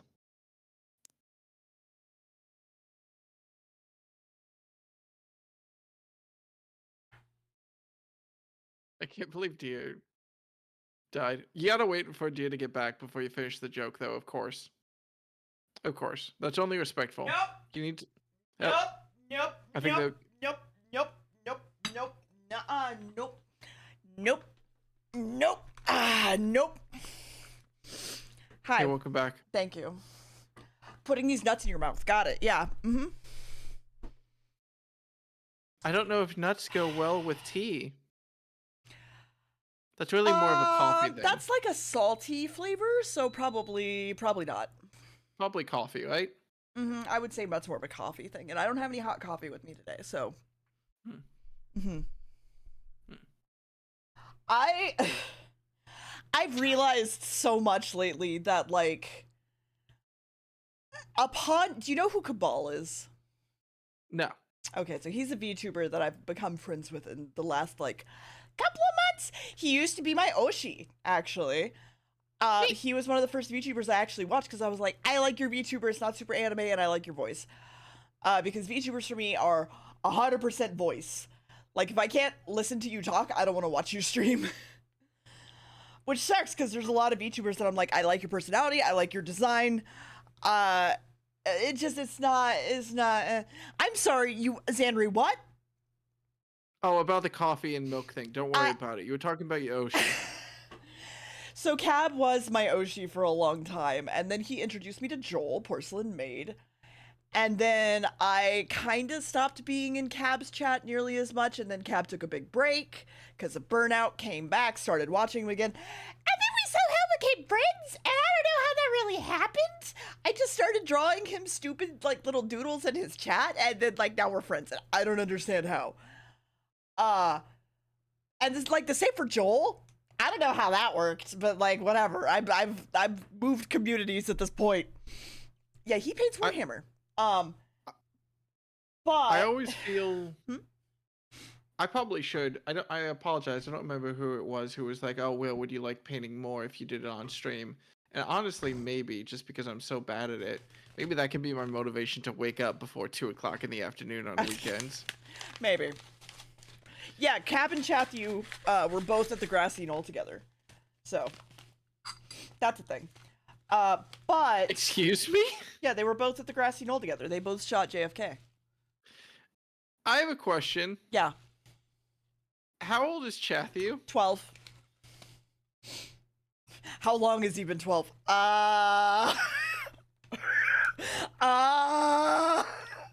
Kathy wished on the Dragon Balls to become younger. Basically. I forgot what I was getting at about Cab. God damn it. Fuck. What was I talking about? I'm just saying, why do you think Chathu was such a good sniper in Fortnite? Oh yeah, no, canonically, he literally, it's in his lore. He shot JFK and he 360 no-scoped him. He jumped off the top of the book repository for the 360 no scope. That's If how he he got didn't land away. the if he didn't land the shot, he would have actually died from fall damage. But because he got the victory royale, Yeah. he was fine. No, 100%. God damn it! I forgot why we were talking about my Oshi. Fuck. We were talking about your. I don't remember either. We were talking about tea, coffee. Coffee, and then people I was They watching were making on a putting these Twitch. nuts in your mouth joke, and then you ran away and came back. I don't remember. Oh no, I don't remember. Chad, help! Chad, help! The ADHD is hitting. Oh no. Oh no, there was a point to me talking about Kabbalah, and now I don't remember what it was. Is that they're a real cool dude? Yeah, Well, I can tell you that, like, I always feel so weird about. I wasn't picking. How dare you? Okay, I kind of use. It was before meeting Ocean. Before there was some reason why I was explaining Cab to Will, and like why. It was like right before that. Anyway, go on, Will. Oh, I was just gonna say I kind of use. I'm in a very weird spot. Because I kind of operate on Twitch on like cycles, with each cycle being longer than the last one, where I will like be a part of a community and then drop out, and then be a little part of the next community a little bit longer and then drop out. Yeah. I had many reasons for swapping my communities, but yeah. Yeah, no, but it just feels very weird, to me. Like, I feel so weird about talking on some level about friends that I made via being a member of their Twitch chat. Yeah. Because on the one hand, I want to emphasize the like respect that has to go into any streamer's chat and avoiding like parasocial relationships and that type of thing. Yeah. And on the other hand, it's nice that I'm just like can bump into some random person's chat and then like, you know, a year later have some tea with them on a Sunday morning, you know? Like it can be. Is that how we met? I think we technically didn't. I think I met you through Discord before I met you through Twitch. I also met you through a mutual friend as well. Yeah, something like that. But like there's the whole reason I got mixed up in this was basically just by joining a random person's Discord, joining a random person's Twitch chat. So like it's very strange to me. It feels like almost a new. When I was in high school, this happened to me. So like you moved cliques? Well, no, I was a fucking loser asshole in high school, but I made friends with just some random people on Tumblr, and got added into a Skype chat. Oh, we were talking about moving communities. Yeah. Okay. Sorry. My brain. Yeah. Go on. So it feels like the newest evolution of that for me, I guess, was where I was going with this, of just like not really. I don't have a lot of social stamina, so hanging out with people for the first time in person, I tend to fuck it up a bunch. I don't think you fuck it up as much as you probably think you do. You have a sample size of 1 for how I introduce myself to new people. I mean, you know. But like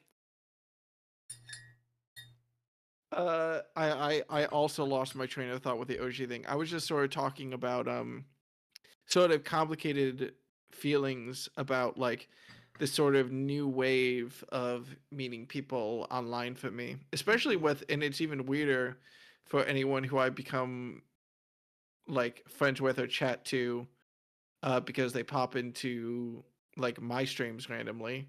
Yeah, like that's me. I hang out. I like to hang out in. That's me, Chad. He's talking about me. I don't know if I've ever seen you in my stream chat. Excuse me, I have rated you. I have come into your fucking stream a couple times and like lurk. Excuse you. That is, to be fair, there is one video that I put like a lot of work into, which was the Lethal Company video Yeah, I made, and I you are watched you featured in edit that. it. What? You are in that video because there's one point in that video where, as a joke cut, I cut to me editing the video, and you're spamming twerk emotes in the chat. Okay, fair. So you're in that. Cool. All right. Well. There's logged proof. Yeah. You just have a bad memory there, bud. What? I can't remember a single person that would ever say that I have a bad memory. Who are you? Who am I? Who am I? Who are you? Hi, nice to meet you. My name is Who am I? Slim Shady. Oh shit! Stand up then. No, I'm very comfy. Okay, that's fair. Then you're not You the real were- Slim Shady. You remembered about talking about your Oshi. Yeah, so I was talking about like moving communities basically. Like in the last, I don't know, year or so, I basically had to like, the best way to put it and describe it is that I had a bad breakup and had to move out and start over. It's kind of the best way to put it, because I'm basically rebuilt my community from the ground up, because a lot of the people from that community did not come with me. They no longer come here basically, and they're uninterested in watching me. So I'm like, okay, I guess I get to do this on my own now. So when I talk about like, whenever I talk about being Twitch partner and being like, it's not important, it's just a fucking badge, this is what I mean, because I went from like 70 CCV to 30 within that like time that I had to leave communities. Sandry did, yeah. But then I literally had to make a whole bunch of new friends. I had to completely change who I was friends with at one point. I had a lot of fallouts with a lot of friends. For multiple reasons. And it was not great. I was very neck bungee cord for a while. It wasn't great. Yeah, it wasn't great. Because, like I said, I'm very autistic and I need to be told if I'm doing something wrong. But people were like, no, I don't want to have to tell you. And I'm like, well, I don't really know what to do then, because this is just kind of how I function. So, yeah, I was just kind of walking on eggshells for a long time. But now I am friends with like my Oshi. I'm friends with one of my other friends who was my Oshi at one point. I mod for Joel now, and I'm like, what the fuck is going on? I'm friends with Anna, who is my best fucking friend. Oh my god. Anna's lovely, and I don't think I've had a friend as close as I am to Anna in a while. Even like some of the past friendships I can think of. Srania, how dare you? I'm not Oshi material. I'm just your friend. Fuck off. But like, I don't know. I like the community I've got now, and I'm starting to grow again, right? As like a Twitch streamer. Like, Twitch does not pay my bills. We'll put it that way. Twitch does not in any way pay my bills, especially with the CCV that I have. This is why I take commissions a lot of the time. But I mean, I would like it to, but growth is fucking hard, man. I can definitely...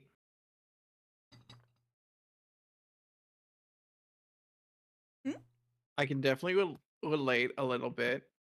I mean, there's two things here. The first is Twitch, where I feel like I almost explicitly... I'm in such a weird spot because I don't like attention, but I like talking.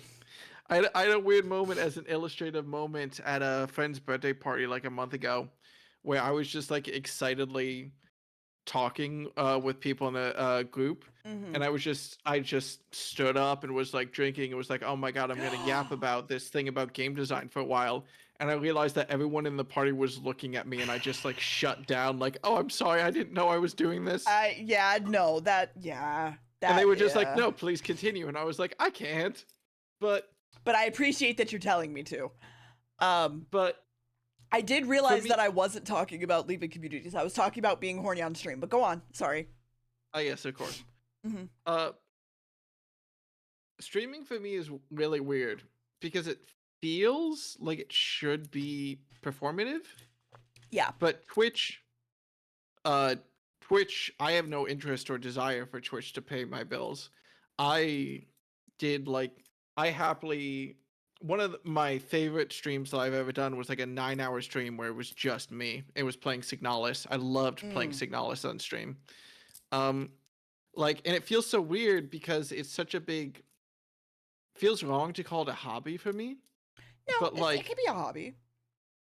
Like it's the type of thing where if I ever want to describe what I'm doing to someone else, like it comes with expectations of I streamed last night or whatever. Oh, I played this game on stream for a while or whatever. It comes with this expectation of like trying to be entertaining and stuff, which I most definitely am not. I think I'm actually I don't think it's entertaining so much as it is improv. Yeah, and I'm definitely not good at improv. I'm definitely not good at general like conversations and just like being loosey goosey with it. Well, we've been talking for 2 hours straight. You're fine. Yeah, and you've been doing a great job of carrying that conversation. You have to, bitch. Fuck off. No, my arms are too noodly. But like for me, I'm in a very weird state where like basically I feel like socially I'm Batman. If you give me prep time, if you give me like time to like write something, oh man. Like unironically, I think I'm like pretty solid at writing stuff. I will always be happy that when I did a speech at my brother's wedding, I made 3 different generations cry. I made my sister, my mom, and my grandma all cry. Oh no. But like you ask me like a question out of the blue on the street, and I'm just like, can I get back to you within 3 to 5 business days? Okay, so Will, you're gonna become my manager. You're gonna tell me what to stream, and you're gonna make events for me, and then I'll do the events for you because you'll be able to write them and create them, and then I'll just do them so you don't have to do the streaming bit. Absolutely not. Oh my god, can I tell you about? Can I pivot? 2 seconds. The thought that I was coming up with about the horny thing was I've realized that I am the streamer, and I think watching Cabal has made me realize this, that I'm like, I'm gonna sit here and talk about blowjobs and Avi position on stream unironically, but don't sexualize me. What is Avi position? Laying eggs. So I've realized that it's this weird sort of like middle ground of like, don't sexualize me, but I'm absolutely gonna talk about fucking this character on stream. But don't do it to me. And it's like a weird middle ground that I'm like trying to still navigate and figure out like what I want from stream. Because there are plenty of times that like me and my friends will be like, yeah, I'll fuck you. And I'm like, yeah, I'll fuck you too, sort of thing. But it's kind of like ironic sort of talk, like me and Anna, or me and Lime sometimes. I know Lime can get like real into it sometimes, which is why I've like had to be like, hey, on this side, I love you, babe, but hey, it's a bop, a little bit of spray bottle. But like, it's a weird thing that I'm learning to navigate. That's all I was wanting to say. Anyway, go ahead and pivot. God, no, I'm just. I just don't want my chat like literally trying to like talk sexually about me. That's all. That's kind of where I draw the line. And then like, it's why I said I will reveal you guys this new model and you get one chance to be horny. And then from there, it has to be ironic horny. Thank you. Yes, of course. How responsible of you. How respectable of you. God bless you showing that new model and then me being... I mean, have you seen this thing's boots? Like, damn. This model's boots? Hold on. Let me... Yeah, this model has boots that just keep fucking going. Yeah. I got boots. I got boots. And then they just keep fucking going, and then I got thighs for fucking days.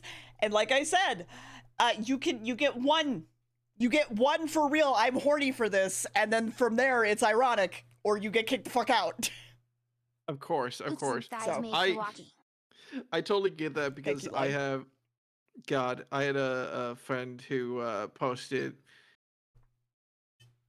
Oh my God, I have a couple friends.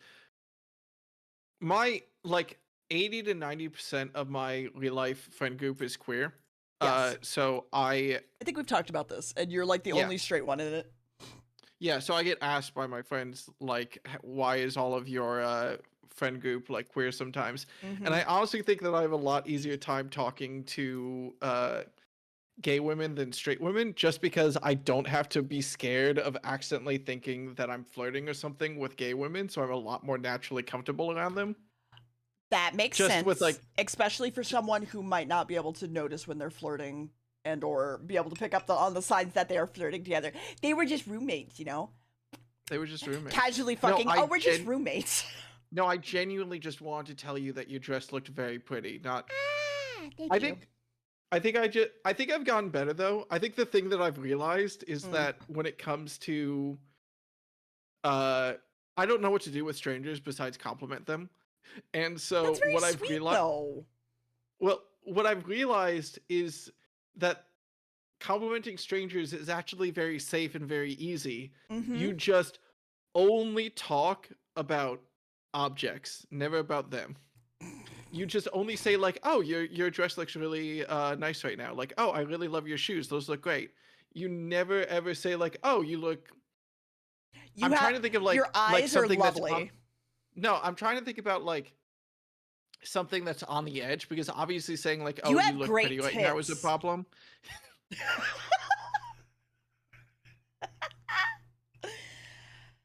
I mean, It's funny because there's at least one or two people I know who I could say that to, and they'd be like, "Oh, thank you." yeah, exactly. Same.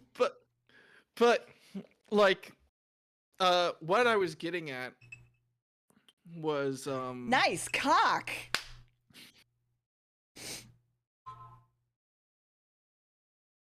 why doesn't anyone ever say that?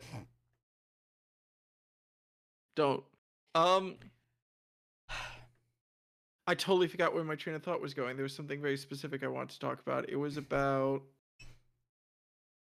we were talking about Complimenting people and strangers. complimenting people, talking to strangers. You need to compliment their objects and not them. And you were trying to think of a compliment to explain that. Yeah, I was trying to think of something that was like less and I said obviously. nice tits, yeah. Yes, because there's that. And then like even saying like, I would never say to like a stranger like, "Oh, you look really pretty right now." I would focus in on like what like object do they have that I can compliment instead of them. But like even obviously like you wouldn't walk up to a person and be like, "Oh, you look very pretty" or something. That's even I'm not that stupid. But if I wanted to compliment their face, I'd be like, "Oh my god, you are rocking that makeup. I just wanted to let you know that. Like, you look great, hun," and then just walk away. yeah, that's the type of thing where I would be like, I would feel more like nervous about it or anything, because like it's that transition point. It's that like blurry edge to me where it's like you are rocking that makeup slash that makeup makes you look great is like probably the blurry line I was looking for of like it's twisting it from like complimenting like the makeup to like saying that they look great because of the makeup, which can be a blurry line for people. Not they look great because of the makeup, but the makeup makes them look great. Like, "Oh, that dress makes you look great right now." Like I that is I think there's a difference between saying that they're rocking their makeup versus like the makeup is making you look pretty. I think there's a bit of a difference there. Oh, I remember what I was going to talk about. Yeah, go on. It's sort of a weird thing because you can make, I don't know if this is just like a born male thing or not, but it is so weird to me, like the number of conversations I have with close friends one way or the other, and just like how variable the tone is around like clothing and comfort and like bra sizes and stuff like that. That's always the thing that's always the thing which will trip people up the most, of like if you ever I always have friends which like I can tell when they're really comfortable with me, because they'll just be like, "Oh my god, ugh, this clothing is really uncomfortable right now. Oh my god, my bra is just way too tight right now." And I'm like, "Oh, so true, bestie. I'm so sorry for that." Which feels weird to me because like it's just clothing. It's just whatever. Well, do you know how big my tits are? You've said recently. Yes. Do you remember? Triple D? Yes. Because we talked about pancakes, I believe. We talked about pancakes, yes. Yes. But like, all bras are uncomfortable for me. I'll put it that way. yeah, but like, that's probably. It's just funny to me because I know how bad it is, and it comes up decently often when you're just in a group of queer women. Mm-hmm. And it's like probably the one like fuzziest part where I'm like, I have no interest in this in like any sort of like attractive way, but Yeah. it still feels weird to talk about it. I get that. I think it might be I think it might just also be like talking about a bra in general might be a little bit awkward feeling. Because then you're starting to talk about breasts and then it's just like I just assume it's more so like, talking about underwear and stuff. But nah, it is just... bestie, you want to talk about thongs? Let's go. It's funny that at least thongs are funny. Mm-hmm. And of course, to reply to Xanary, this is a image that just popped up, which just compares different one, cup chat? sizes to number of pancakes. 1, 2, 3, 4, 5. Which one, chat? 4. 4? Will is saying 4. Which one, chat? 1, 2, 3, 4. 4? 4. That's 2 4s. God damn it. I didn't want the Meowth, but thank you. I'm sorry, buddy. Oh, I need to check my Pokemon Pocket. Americans will measure everything but actual metric. Does metric have something for cup sizes? I wouldn't know. I don't know either. I would assume so.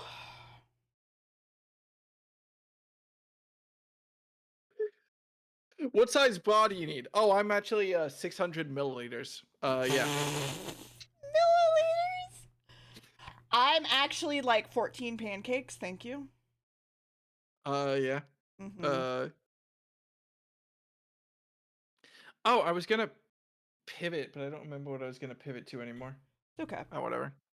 You got me distracted. I haven't logged into Pokemon Pocket since the first time you talked about it on stream. Go get your free cards. A couple days ago? Go get your free cards.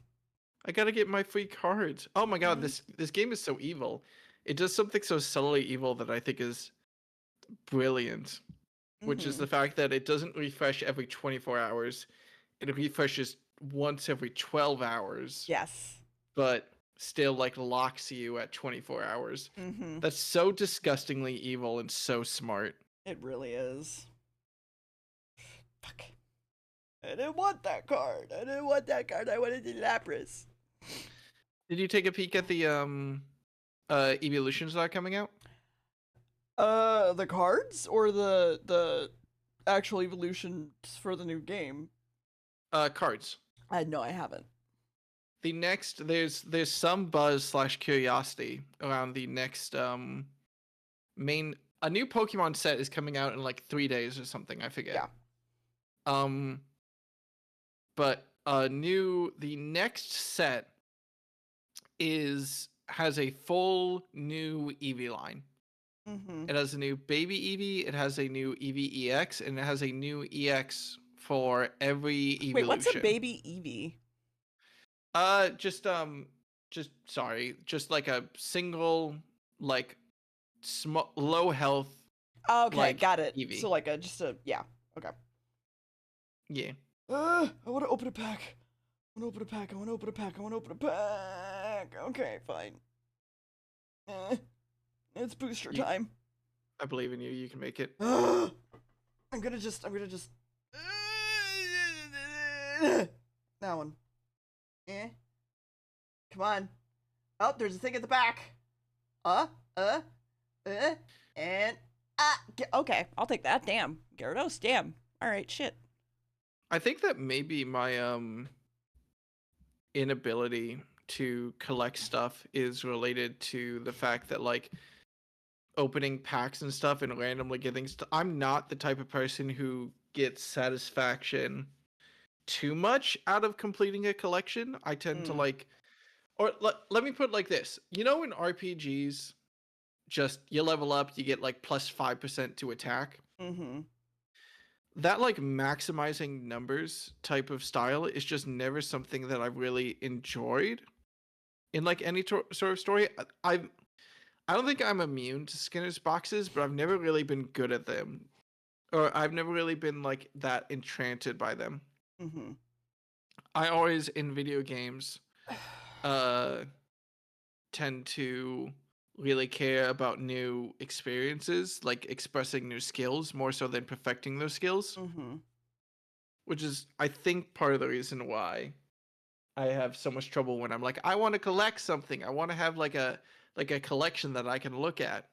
Mm-hmm. And I'm just like, well, I don't get satisfaction out of making a number go up. Will I get satisfaction out of having a full set of something, or will I Give me sink a bunch of Jolteon. money into this and then realize that I Oh, don't like it? let's go. That is a Oh, lot of packs of oh, Pokemon cards. yeah, it was 10. Don't need that. God damn it. Fuck your Zapdos EX. But it's pretty. Ugh. I'm trying to make an Eevee deck, right? And the idea is that the only typed okay, I'll take that, damn. The only typed Pokemon in it are Vaporeon, Jolteon, and Flareon, right? Okay. Squirtle! It's the full art one too, cute. So then everything else is colorless, basically. I got a Nidoqueen. So that basically it doesn't matter what energies you pull, you always have something you can play. But then Okay. like you also have Eevee that you can turn into just for fun, Vaporeon, Flareon, Jolteon. Just so you have the type advantage if you need it. You just gotta get that card, basically. I haven't actually played a real game in Pokemon Pocket. Do cards still have weakness in this game? Yes, they do.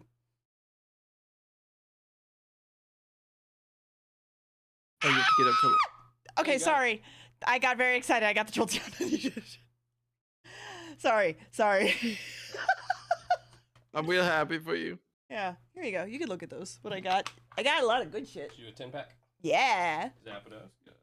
Mm-hmm. Right, a Rhino. I need you. So I just need a Flareon now. Squirtle. Mm-hmm. Because I have the both Nidoking Vaporeon. and Nidoqueen. You got two Nidokings. Yeah, so I can make a poison deck too. But yeah, I've been enjoying TCP Pocket. So, sorry, a dark deck. Yeah. It seems like a I think solid my only like. downside right now is how many cards are exactly the same different element. Yeah, I get that. But that has to happen. Yeah. What will? Well. I forget what I was going to say. Mm-hmm. I do know. I'm vaguely aware that if you ever make a deck with more than one type, you like it's random what energy you get when you fight, which seems wild to me. Mm-hmm. So I don't actually know how an evolution deck would work. Okay, I want to do that again. I have enough gold. I don't care. Let's go. Let's go. Root for me, Will.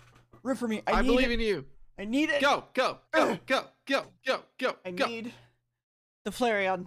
No. Fuck. No.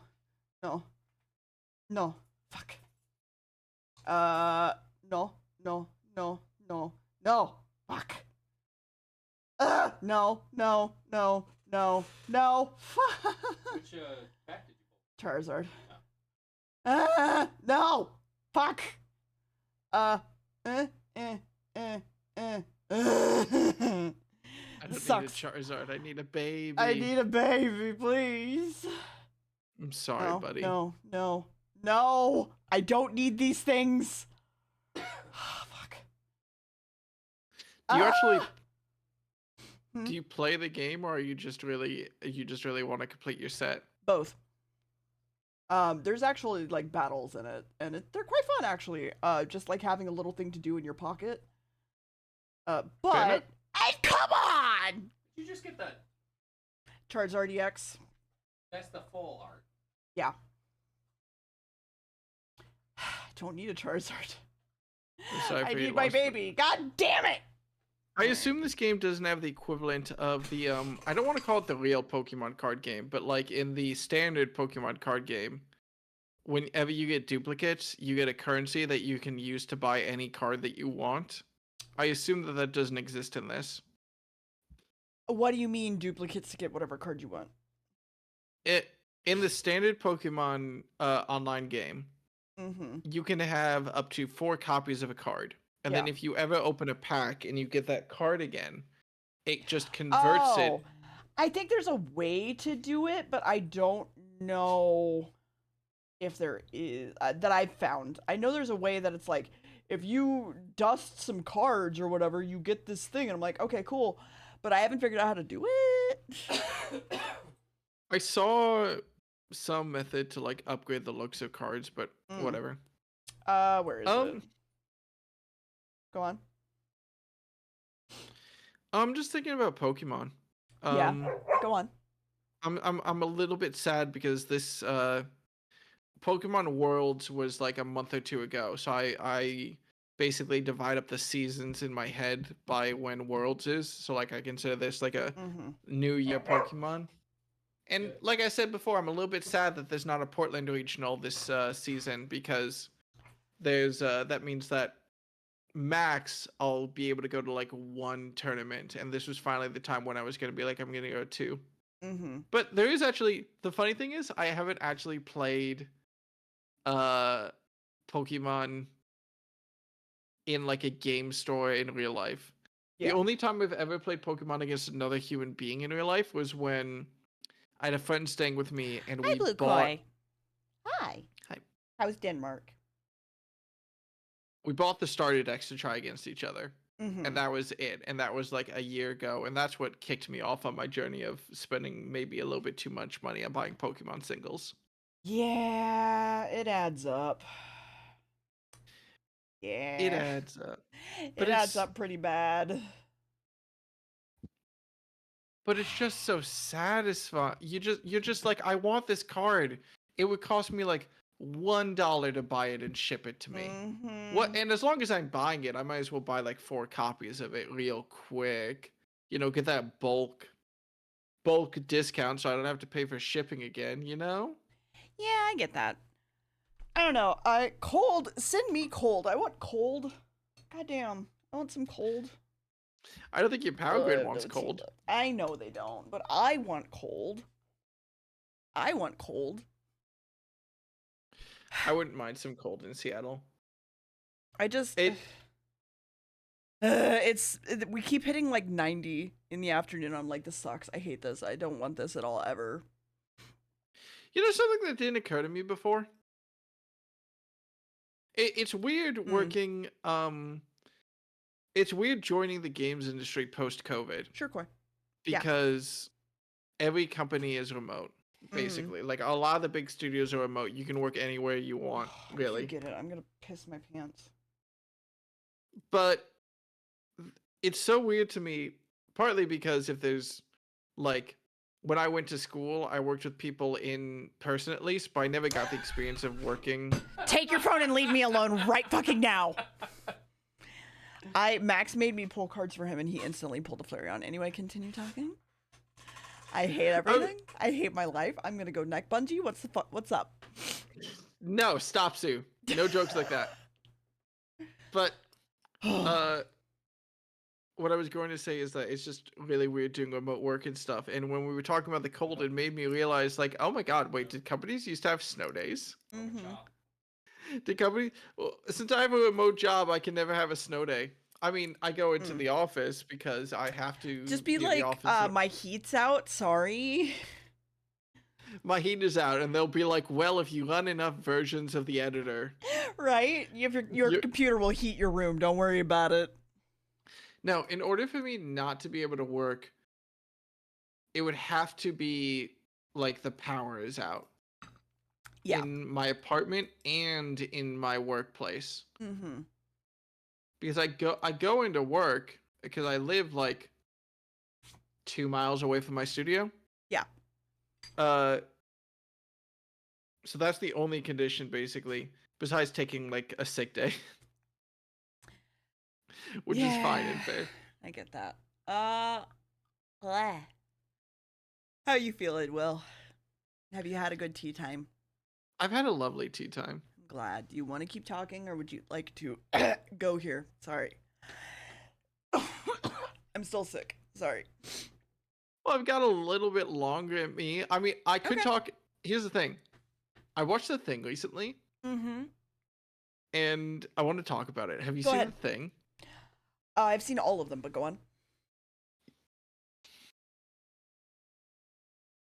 Have you seen the 1980s horror movie, The Yes. Thing? No, Okay. I'm saying there are multiple versions of the thing. I've seen all the versions of it. Okay, including like the 1950s or 60s thing? Yes. Excellent. Okay. I love the movie. Yeah. I only watched it for the first time recently, and I have to remember not everybody's a horror movie buff. Anyway, continue. look. I know. It's Listen. My next movie I'm gonna watch is Akira. I'm gonna get to Mm-hmm. that finally, but The Thing is such a weird movie to me because it feels to I'm gonna me. stim. Don't mind me. Of course, I've been rotating my knife this whole time. It feels to me like 1980s and like 1990s filmmaking, when if I go back to it, is so different in pacing to modern movies. Oh yeah, 100%. I don't know if it's just like more like I felt like I was having a hard time following what was going on while watching The Thing, but I also had no problems at all Mm-hmm. because like every single scene made sense in the moment of like, oh, they're checking with it, like they're doing a blood check right now. Yeah. Oh, they're having a paranoid moment where they're like all facing off in a hallway trying to figure out who's the thing right now. Okay. Yeah. But as a movie, it does something that I'm not used to, in that its characters kind of understand what's going on faster than the audience does. So That's like fair. if anything, the characters have to like back-explain to the audience what they've realized, but not in like a case of like, oh, we need to explain to you this this technology that we invented. Oh, we need to explain to you this plan that we have. It's just like, Yeah. all right, we figured out that it can transform to look into any person. And then they just kind of move on. I had to catch myself in the middle of the movie because I was like, they're acting like the thing can talk, but we've never seen any evidence of that. Can the thing talk? Could one of them be the thing right now? I thought from previous implications that the thing couldn't replicate English perfectly. And then it just happens. It's just like they just are like, it could be any one of us right now. We don't know. There's no way to check instantly. And I'm like, can the thing speak? And then no, it totally can, just instantly. Yeah. I think there's a point in that movie where they're very much just like kind of jumping ahead just because they kind of want to. I don't mind it because like it makes the audience feel not dumb. I don't really mind it as much to me because once they establish what's going on, like the solid last half to third of that movie, depending on how you want to divide it up, is literally just what is the most paranoid scene that we can have right now. Yeah. What is the thing is the TF2 spy. The way the thing works for anyone who hasn't watched the movie, You should and watch you it. should, it's literally just like if a single cell of it gets into your body, it can replicate, copy, and take over your entire body. Yeah. And there's just enough explained for you to get that. And just little enough explained for it to have enough open questions for it to be interesting 40 years later. Yeah. Like, there's a lot of like, people are still talking about the movie now and they're like, oh, the opening scene of the movie is a spaceship crashing to Earth. Yes. Spoilers. It's literally the first shot of the movie. Yes.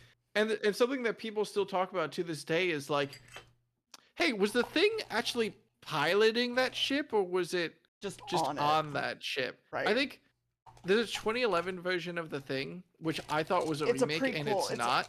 It's a prequel that basically copies it scene for scene. Yeah. Which is weird. It's Star Wars Episode 7. Yes. For my understanding, if you're able to accept that premise that it's the same movie but different, it's apparently like fine. Yes. But I think I don't remember if in that movie there was like a deleted scene or whatever where they were like going to make it obvious that like actually the thing wasn't the pilot, the thing was infecting the pilot, Mm-hmm. and they were just like, the pilot was like, well, I got to make sure this thing doesn't escape. I'm gonna crash into the planet to try to destroy it. Yeah. And then that didn't Uh, work. Yeah, actually, probably my biggest complaint about the thing, but the thing that gives it the most longevity is Mhm. that the alien is stupid overpowered That's fair. and kind of feels like it should be able to win whenever it chooses to. Like Um, there I think it's stupid. That's any I think- consolation. Like mentally, I think the thing itself is stupid. well, it raises questions because there's the people still love to talk about today. Like Mm. if something is infected by the thing, does the person who's infected know? Yeah. Or is there just a point where the thing is like, oh, I'm gonna take you over? Well, I thought it is that the thing consumes you and then takes your form. No, because there are points in the movie. Let's take one example. There's actually a very interesting thing that got pointed out to me because I watched like a review or two of it after like a week after I watched it and processed it. Yeah. Someone points out at some point there's a character who gets infected, and Yeah. it's never very obvious when they get infected. But there's a moment in the movie where they touch the thing with like the tip of a pencil and then like put the pencil to their lips like while they're thinking, Okay. and they're like, that's when they get infected. Yeah. Like that it's kind of, this is one of the things that the movie's kind of fuzzy about, Mm-hmm. but it is pretty heavily implied that like if a single cell of the thing enters your body at any point, Mm-hmm. it could just slowly take over your body and like become you. It doesn't A need Theseus to. is ship then. Yes, it Okay. doesn't need to eat you, which is great and makes me want to watch the movie again and just watch for like, when does this person get infected? When does this person get infected? Because there's a lot of, I think it is one of those types of movies where I can understand why it bombed when it came out. I still Because can't believe it bombed. Well, here's my argument. Hearing about the thing and knowing what the thing was for basically my entire life. Yeah, and so then here's the going thing. back and I'm hearing you here's out. the thing. Mm-hmm. Yes. No, I'm not talking about Adam's Family right now. I'm talking about the 1980s movie. Yeah. So hearing about it and kind of knowing the concept made the movie super parsable even when I was confused. Yeah. Because I knew the central concept and I knew essentially what the rules were as much as anything else. Mm-hmm. But as a movie Oh, I going don't like have battery charge. 1980s. Sorry, buddy. I'm never gonna be able to play the news, although I have to charge my Switch, and I still haven't charged my Switch. Max, could you charge my Switch for me? Charge. Could you find it, Jack, and put it on there? I don't know where mine is. Would you put it on a power deck so it can charge? Say thank you, Max. Thank you, Max. I love you. We'll figure it out. Anyway, sorry. Are we good? Yeah, we're good. Okay. I was just gonna say, like, as a moviegoer going to the thing in the 1980s, like, I totally believe that if you were just like, oh, there's a horror movie out, let me buy a ticket, that it would be really hard to understand what was going on because there's not all that, like, cultural backstory to it. Look, I can understand why the movie is like a cult classic and anyone who watches it now really enjoys it because they already understand the central premise. Yeah. And it's Training comes out, I'll trade you my Flareon for a Machop. Okay, deal. Keep talking. good. Sorry? Keep talking, Will. That's sort of the end of my point. Is like it seems, I don't know if you as a connoisseur believe that it's very easily digestible on like a first watch with no context. Oh yes, 100%. I genuinely don't know why it bombed. I think it is 100% understandable within like the first like 20 minutes of what's going on. Like genuinely. I mean, the scientists do like very instantly understand what's going on. That was Yes. something I was not expecting coming into it because I knew scenes and I knew the concept, but I didn't know the movie. And like there's like some confusion at the very start where they don't know what's going on. And then like 5 minutes after that, they're like, oh, we know exactly what's happening. Yeah. And then just the rest of the movie is just them being confused. You know what's an interesting parallel? Do you know COVID? What's up?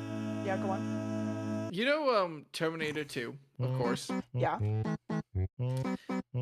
Did you know the marketing around Terminator 2 when it came out? No, I don't. Something that got pointed out to me, and I don't know if this is a common analysis of the movie or not, but Terminator 2 is actually built for a plot twist in the first 15 minutes. If you go through it and you know nothing about it before watching it, besides watching the original Terminator, it's built so that the T-800 looks like he's the bad guy again. Yes. That first 15 minutes, it looks like, oh, Yep. he's Yes. But like all the marketing when the movie was coming out was like, this time he's back for good. So everyone knew walking into the movie like, oh, the Terminator's the good guy this time. Yes. And it makes the like whole first 15 minutes of the movie completely different. Mm-hmm. Which is just really, it's like the clearest example I can think of like a movie that did this through marketing.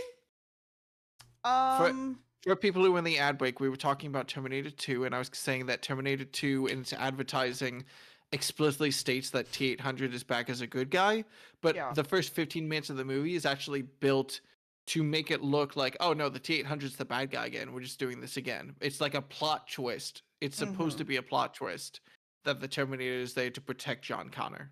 Yeah. I mean, I think the biggest thing there is, like, we have that a lot nowadays where it's very much more, you see every scene in the movie in the trailer nowadays, right? Before you even go see the movie, so to speak.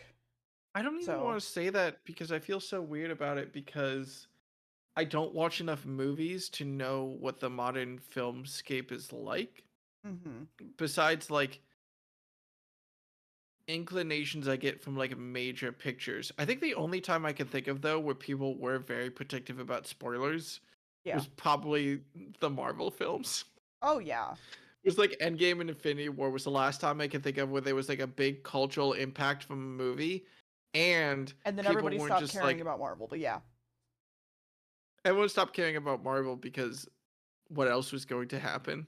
Yeah. They had the big climax of their story, and then they were like, all right, we're done. All right, 5 more. Well, we need to set up another climax, but in order for it to have stakes, it has to be a world threat, right? Yeah. Clearly, that's the answer. Clearly, that's... I have sympathy for them. Like, what else are you gonna do? I honestly believe that Marvel... I would not be surprised if Marvel made a comeback within the next 2 or 3 years and was just as big of like an exciting thing again. I can't be fucked anymore about superhero movies. That happened to me earlier than everyone. Like 2 years before Infinity War came out was when I was like, I'm good, I'm done. And then Infinity War came out and I just never watched it. And then Endgame came out and I went to watch it twice because it was just different groups of friends were like, let's go watch Endgame. And I was like, yeah, I'll go watch it. I still haven't seen whatever. Infinity War. You know, it happens. Apparently it's the better movie. I'm sure it's fine. Oh yeah, no, it is. It's 100% is. Who is this character that you're drawing? I was just drawing my VTuber, but like I gave it way too strong of a jaw, so I was just gonna start over. Oh my god, it's Chad Bits. Clearly, yes. It's too late. I've already drawn me as the successful VTuber, and I've drawn you as the PNG tuber. Oh my god. I love PNG tubers for the record. I just like the idea of like I've drawn myself as the successful. No, the Chad PNG tuber versus the giant complicated model VTuber. The VTuber with 25 toggles that like is lagging its computer versus the PNG tuber who's running on 100% or like 5% CPU. The PNG tuber whose voice is desynced from when their actual PNG pops up. Mm-hmm. Oh my god. And then there's Chathia. Yeah. He's a good boy. Can we go Can we go deeper on the lore of Chathu? Can Chathu have a VTuber, but it looks like a human? I mean, we could. I'm a good one. Yeah. Only if his name is Chathu. Maybe. Why wouldn't it just be Chathu again? Because I'm picturing just full-on beefcake muscle, and that's what Chathu wants to be. Will, that's he? just a furry? You make a very good point. Yeah, that is kind of just a furry. He's chewing on a rock. He's having a good time. He's keeping his teeth sharp. Yes. I'm very proud of him. Yeah, same. I mean, I guess, yeah, he could have a human form, but, like, I don't know. I like the idea that he's just a little shit possum as well. But, also, Chathu is a 12-year-old child, so he wouldn't be an adult no, by any I means. He broke would a just turn tooth into a on a 12-year-old rock. child. No, Chathu! You don't have dental! He would need a design first before there was any art of him in the first place. Of course. So, you know. Can I ask you one more question? Yeah, what's up? What's your favorite book? Jurassic Park. We've already gone through this. We've already I gone through forgot this that on book club, yeah. It's okay. We've already gone through this on book club. Which I want to have another book club, but yes. Do I have a... Well, there's two possible books that I need to read right now that I could do a book club over. Yeah, Karl Marx, yeah. And then Karl Marx 2, Marx Harder. Yes, clearly. You know, I really liked Karl Marx 2. It kind of got dumped on in reviews, but I really liked how the first book was about building up a collective utopia society, and then the twist in the second book that they can only be one communist, I thought was actually pretty cool. Yeah, I agree. But there's two books that I need to read right now, one of which I read the first like 30 or so pages of and liked and then put down, and I need to pick it back up again. Is called Shadow of the Wind. Okay. Or The Shadow of the Wind. It's my mom's favorite book and my friend's favorite book. Okay. What I've picked up from it so far is that it's a story about this dude in just barely post-World War II Spain. Okay. But honestly, they talk about the war and stuff, and they talk about like the Spanish Civil War. Okay. So this kid growing up during that time, and he finds a book called Shadow of the Wind by this author that by all accounts was broke and like reviewed poorly and no one liked. But everyone that he talks to who's read this author's books was like enchanted and transformed by them. But the author died penniless. No one in pop culture liked his books. Yeah. And now someone has been going around mysteriously and destroying every copy they can find of this one author's books. So the story so far is just about this kid trying to figure out like who is this author and like what is going on with these books as I grow up in Spain, basically. Okay. It seems like a coming of age tale with some light Nazis. Yeah. No, actually no Nazis. Ooh, okay. There's been no mentions of Nazis or anything. Any reference towards the war is specifically about like the Spanish Civil War. Okay. But yeah, no, just some light coming of age story. My mom recommended it to me because she loves it because it's a love story. Yeah, that's the first book. And then the second book I had to read through was I was asking my brother what he was reading, and he sent me what is it? Leviathan Down? Leviathan. It's the I'm sorry, the spine of the book is facing the wrong way for me. Let me rotate it. Give me 1 second. Yep. Chad, what's your favorite book? Oh, I did just remember what we were gonna read for the next book club. Woo boy. Woo. Gotta get Serrania in on that one. Oh. Go on. I did or just we go. remember what we're doing for the next book club, but go on. Oh, okay. Leviathan Wakes was what I was thinking of, Got it. which is a I know there's a TV show based off of it that my friend recommended and said was pretty decent. Mm-hmm. Called The Expanse. The Yeah. Expanse is based off this series of Max books. loves The Expanse. Well, I've got the book, so if Max ever wants to do a book club, we got a solid choice. But these are my two. I need to finish Shadow of the Wind, which I feel kind of inclined to either blurb off the back because I did a really bad job explaining it. And I need to start Leviathan Wakes after that. Yeah. But what is the book that the next book club is going to be? It's a werewolf romance novel called Blood and Chocolate because we decided to. It was me and Sonia and Anna were like, let's do that because it's funny, and this was during the Monster Fucker presentation that we had in October. What was the you did a Monster Fucker okay. I did. What's yeah. What's the title of this book? Blood and Chocolate. Blood and Chocolate. Mm-hmm. Oh my god, it's got a romance novel cover. Yes, it does. Oh, there's a film too. Yes. Is a 1997 paranormal romance novel for young adult readers. Mm-hmm. Yeah, the plan was... Oh my god. Yeah, no, yeah.